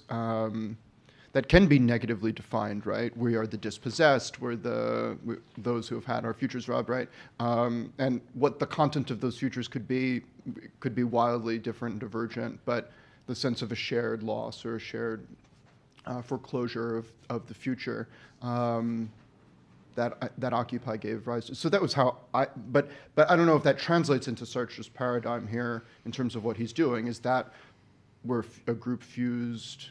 I A think group it would, I fusion think it would be comes- an example of it. I mean, I can't see him finding a better case, perhaps, than something like Occupy or the Hong Kong protests. I think those are the sites of collective action which are most suited to his analysis because they are extremely agonistic. They are conflictual in nature. But this is not only an analysis of conflict. This is an analysis of society. Yeah. So that's my issue. Do you think this is where the class antagonism is? I mean, is that the fundamental antagonism that is kind of cut through or shot through society, so that like you can't talk about society without talking about it being a fundamentally antagonistic class? No question. conflict? No question. Just is negation the controlling idea in that? So one question that I don't know if it's even right, but is negation all the time the same thing throughout the book? Yeah. Is it? No, it's a great question. Because I'm feeling like, for instance, here, which by the way I haven't read the English version, but I can't find this in this because this has sections been are divided. I know, yeah. And I'm afraid that they have also, that the language has changed massively. immensely. But here, for instance, it looks like negation here is This is more on page 553. 553. L'être 1 du groupe lui vient du dehors par les autres, et sous cette première forme, l'être 1 existe comme autre. And in this, here it looks like negation is really not negation, but antithesis, rather, no? And that this is more like a dialectical, more, I don't know. But I think just that wondering- the dialectic is made out. I mean, the dialectic is based on the logic of negation too. Sure. So, yeah. Sure. But sometimes I feel like one work to do here would be what is the semantics of negation throughout the book, because it doesn't seem to be the same thing every single time we pick a sentence. So in Being in Nothingness, which I can talk about, I think, in a little bit more clarity because it's so sort of more sort of systematically structured in some ways, but a very analogous problem. Like the word negation appears 16 times a page, probably on average, in Being in Nothingness, issued from this central concept of nothing. And it can mean anything. It can mean exceeding. It can mean beneath. It can mean multiply. Anything which is not a perfect identity is encompassed by the concept of negation. So, I mean, many different things, which is another like red herring in a way as to like what is the work that word is doing to encompass and figure many different kinds of relationships.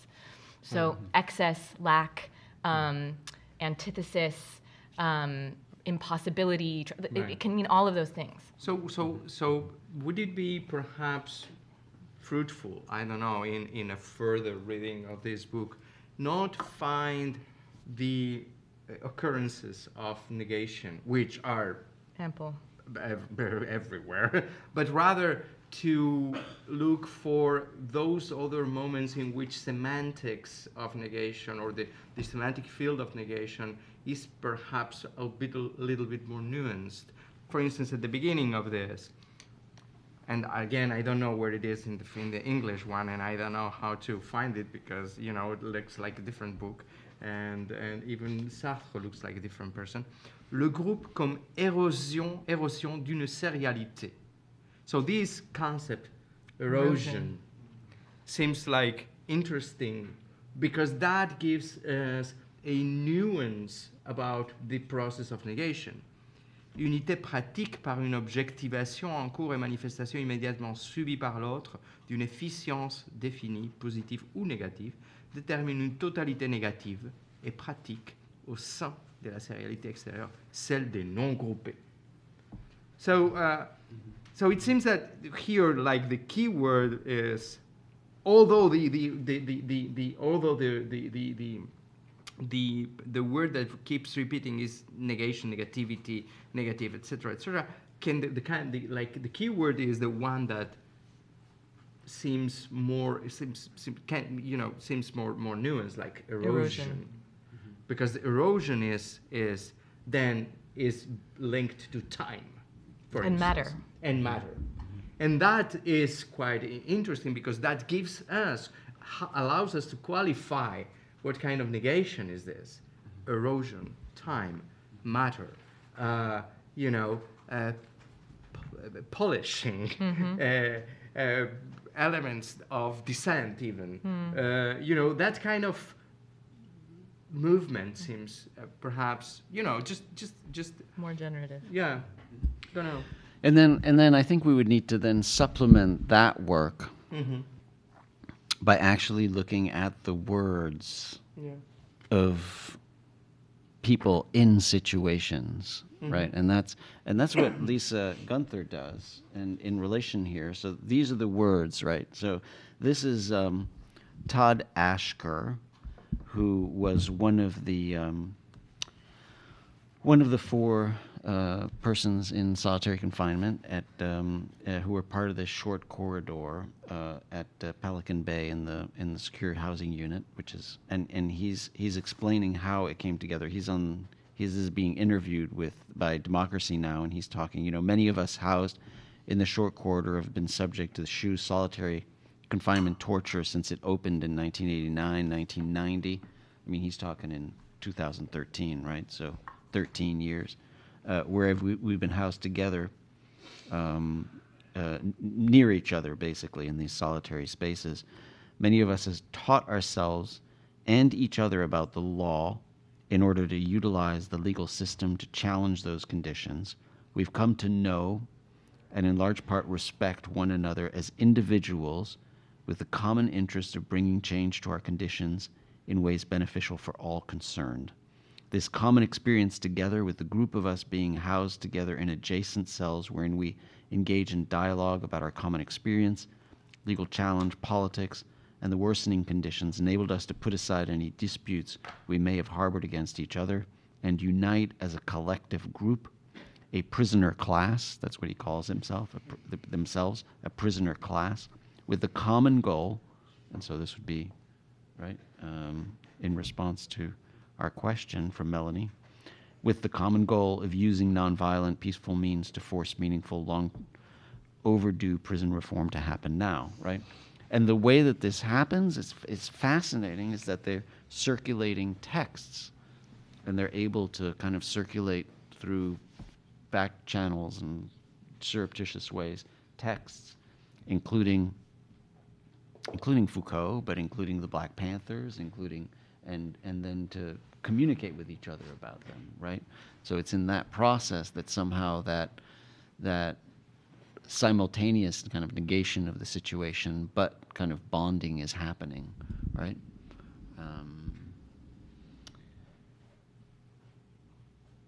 Yeah.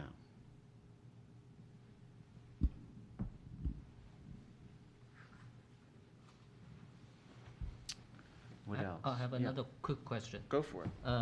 Is the word dialect is primarily kind of well received mostly in the continental Europe setting versus Anglo-American?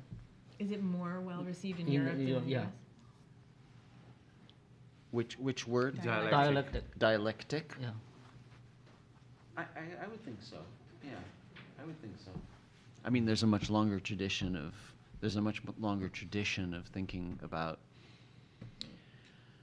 I don't know. You're the philologist, so you tell us. I'm the philologist, but what do I know about that? For me, I'm European. I am from Spain, so what can I say? But I don't know. Dialectic is like the bread and butter of rational thinking ever since the word was used in Greek. Yeah. Yes. Right. Yes. So. But I mean, I think that, but But I think that there are two different traditions Yes. of the use of the term dialectic. One would be tracing to Aristotle and logics, but then the other would be something more born with Kant and Hegel and German idealism, right? Which somehow they can survive separately almost, even though they're naturally linked. But I mean, I think there's a way in which they have had their own afterlives in which anyone who, because dialectical materialism, right, has had such an afterlife Yes. that it's not when all of the discussion of historical and dialectical materialism doesn't bridge back to Aristotle, right? It has its own existence, and I would think that it would then have its own existence far more so in a continental context than in an American context. I would think. But Professor Harcourt, just imagine in our American legal training, Yes. the whole body of the text, statute, case law.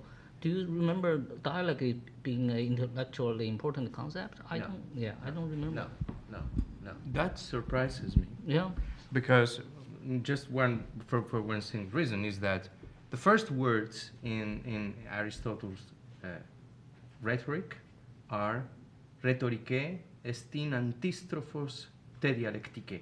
So rhetorics is the counterpoint of dialectics, insofar as you cannot create any kind of legal argument, which is the point of rhetoric, without articulating some sort of dialectical thinking.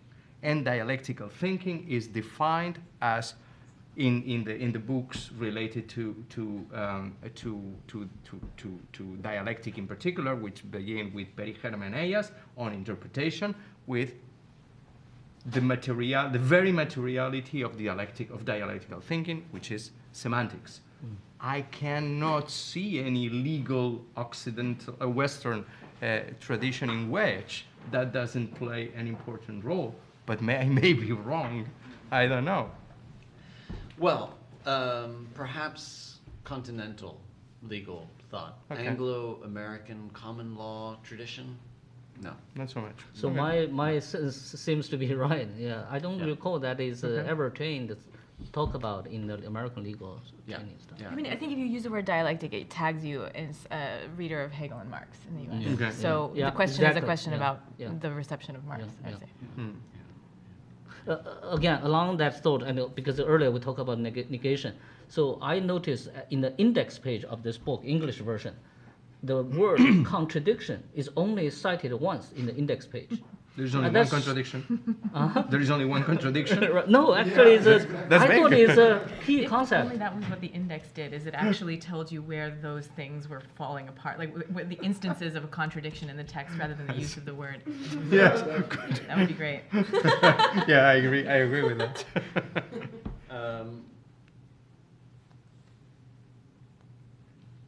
Contradiction 193. But in fact, it's a key concept. It's throughout the text. Why? What's the point of the editor doing that? Troubles me. Money. Indices are expensive. Yes. Yeah. And somebody does them. Yeah. Yeah. I think Nikita wants to say something. Good. Sorry. Samuel, you want to say something else? I was just going to ask. But Nikita, go first. Sorry. Okay. Well, so just in terms of through the critique 1313, we've been talking about the idea of like, I don't know if the word's violent presentism, but sort of how to looking at the brutalist presentism. Sorry, not violent. Yes. But like, I was just curious in terms of Sartre saying, Marxism is the one philosophy over time which we cannot go beyond, but at some point also indicates the idea that the more clearly you can articulate a movement or a philosophy, perhaps that indicates that it's past to some degree. And I'm curious just because I think we're starting to see a lot of the language of Marxism now to enter Marxism light to enter like the pop culture lexicon even, where BuzzFeed is publishing articles about things having to do with like democratic socialist workplaces or whatever it is. And so I'm just curious in terms of, as people who have probably read more on the subject than the average person, how useful you see how useful you see those concepts being deployed, knowing that because it's entered sort of a pop culture or popular conversation, perhaps these concepts aren't being explored as, I mean, certainly not as well as in this 700-page text. So just in terms of like your own perspective, having studied it more in depth, but now seeing it enter a more popular, or presently a more popular discourse. It being, sorry. I think just being a lot of maybe the Marxism that he discusses, those ideas sort of entering more popularly, and whether you actually think that you are seeing these ideas being used usefully, or if what we're talking about ends up being something very different because it's diluted. You mean in the cases of these protests? Protests, or just even like when we're talking about Bernie Sanders or we're talking about DSA or whatever. I think it's very useful the way he's talking about socialism. Yeah. I don't know. Bernie Sanders? Yeah, yeah. I wouldn't In say what it's a sense? dilution. I mean, it's doing something, and I wouldn't say it's like diffusing the possibility. If anything, it's like, bringing some sort of attention to it. But I don't know. It's just I guess I don't think about popular discourse necessarily as one thing. I think it really depends on who and why and how. Anything can be used in so many different ways, any kind of word at this point. So it's hard to generalize about. But I also, by contrast, don't. I wouldn't, by default, valorize an academic use of a term as somehow more sophisticated because it's not popular. I think there are many versions of each of those. Samuel, you wanted to? Yeah, sure. So I have maybe two questions. Hopefully, I'll keep the first one shorter, but the second one's a little bit more inchoate, so perhaps you can help me think it through. But the first is, relating this follow-up to the idea that seriality relates to liberalism or neoliberalism, and this seems to make a lot of sense to me in terms of thinking about liberal societies as just a mass of individuals, right, who are, as you say, accidentally linked, but not necessarily cohesively organized or self-understood as a kind of common, right, or a collective in that way. But then that, it seems to me that there's this tension then between thinking about a collective identity or a group, where the collective would be a negation of the individual, and that seems to be in keeping with a lot of so for instance, queer responses to Althusser, right? So if ideology is subject producing, then a form of resistance is undoing subjectivity, right? And this is a theme that's taken up as well by folks like Hart and Negri in texts like Commonwealth, where they're thinking about the abolition of identity as one of the revolutionary goals of a movement, right? And so I guess I'm trying to think about, not being as familiar with this text as others at this table. I'm curious to think about both the way in which seriality implicates us as individuals specifically within a capitalist society, and then also the way in which the negation of those identities, of that individuality is a potential form of resistance. But then if the dialectic is never undone, does that just doom us to falling back onto a kind of alienated individuality? Or is there something potentially progressive at play in the dialectic as well?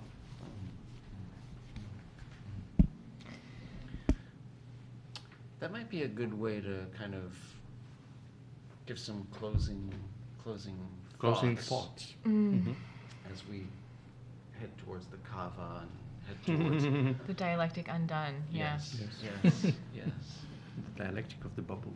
Yes. I mean, I think what you're saying is why the fragility that comes with undoing the determinism of dialectic, right? It sounds great. We're not headed to some fixed seeming utopia that will be a dystopia inevitably. Check, great. But okay, so now that's off, right? What holds the movement in any kind of integral form? There's nothing there really, I think, to guarantee that. That's the appeal, I think, of the analytic, is that it can explain why some forms of collective fused praxis are successful though fragile and ephemeral, and it can shed light on the work that they're doing without requiring that success means some sort of endurance or permanence or result, which I think is really wonderful. But I think the worry is then, what then have you, and this goes back to the work question, what is actually the success of that reformatted, reimagined teleology, in which it's not a determined teleology, but simply a goal or a praxis leading towards some kind of collectivity which is fragile? Then what can we really use it to do in some ways? I think becomes, again, a really difficult question to answer. So the strength and the weakness there are tied in the way I've been reading the text as right along those lines. Yeah, I actually think that probably the notion of alienation would be another one that we need to unpack and work here, because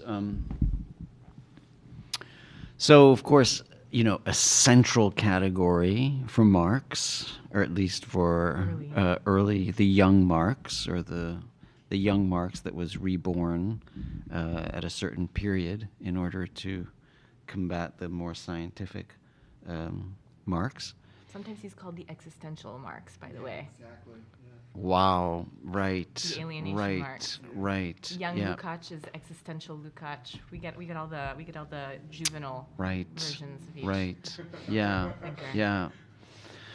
But it is always, at least in Marx, even in the most interpretive interpretations, linked somehow to modes of production, right? And but not for Sartre. And in part, the effort of this work and the effort of infusing Marxism with existentialism was to think of alienation through other lenses simply than alienation from one's work product, which was why, right, he wants to supplement, which is why he says, right, that early statement where he says not just production, but everything else as well, right?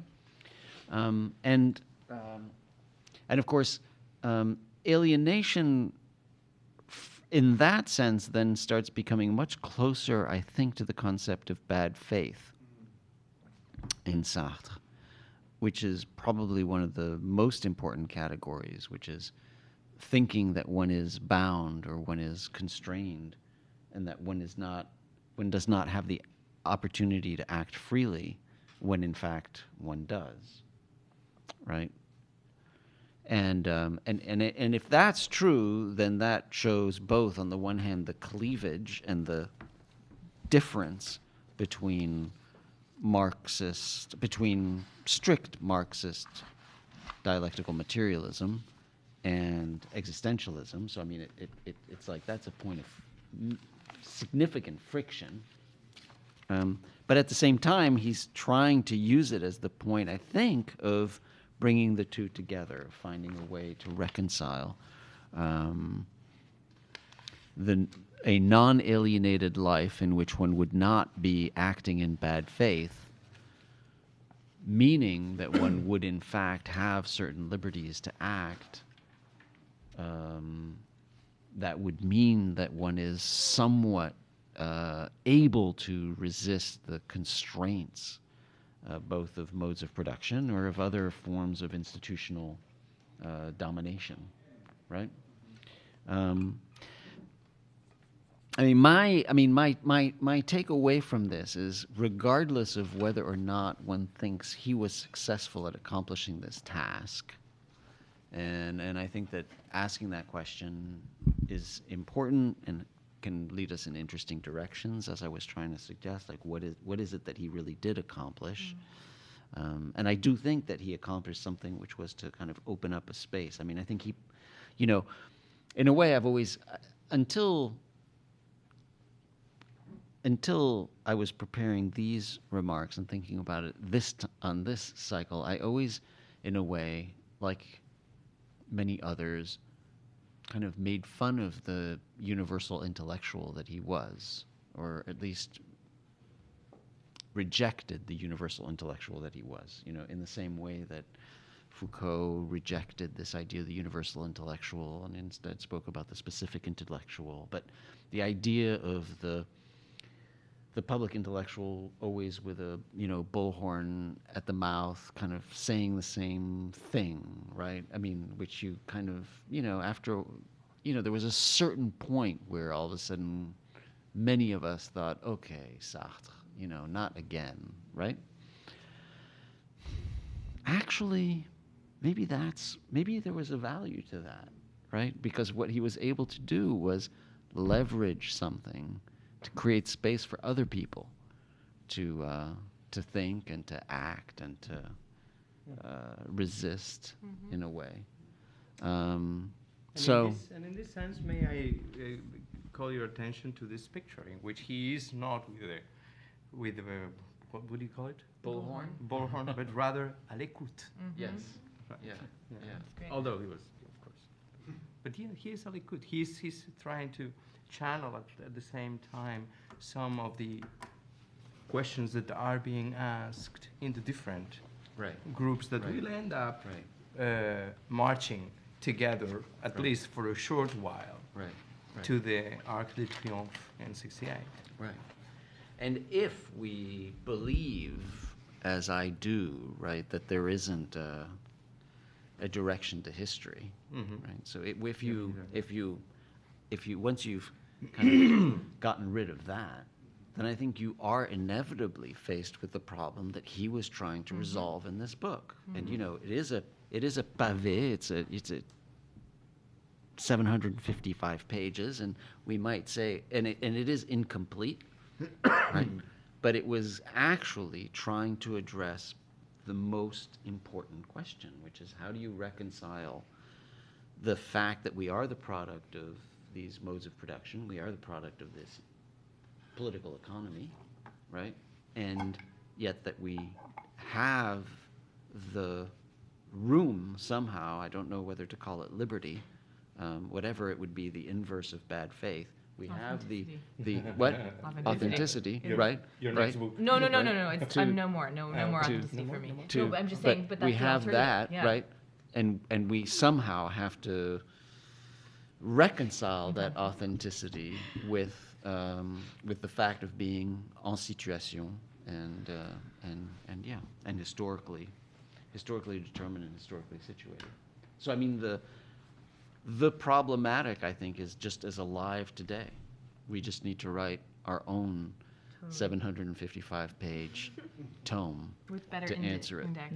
Yes, with a better index and a better Since I table was of very contents. hard on him, I'll just say one thing, which is that your question about how do we get people to mobilize, I think that the one thing I really like deeply about this work is that he wants to think about that question while simultaneously, in a productively materialist vein, while simultaneously keeping very rigorously open the question of what a person is. So how do we get people to mobilize? Like, what is actually the boundary of a person?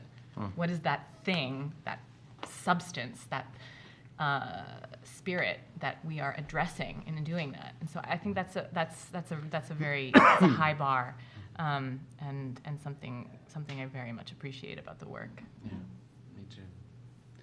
Good, so what I propose is that we end the formal seminar and have some kava and thank Noreen and thank our host. And thanks, Bernard. Thank you. And we'll be turning next to Homi Bhabha on Edward Said. With Homi Bhabha. Yes.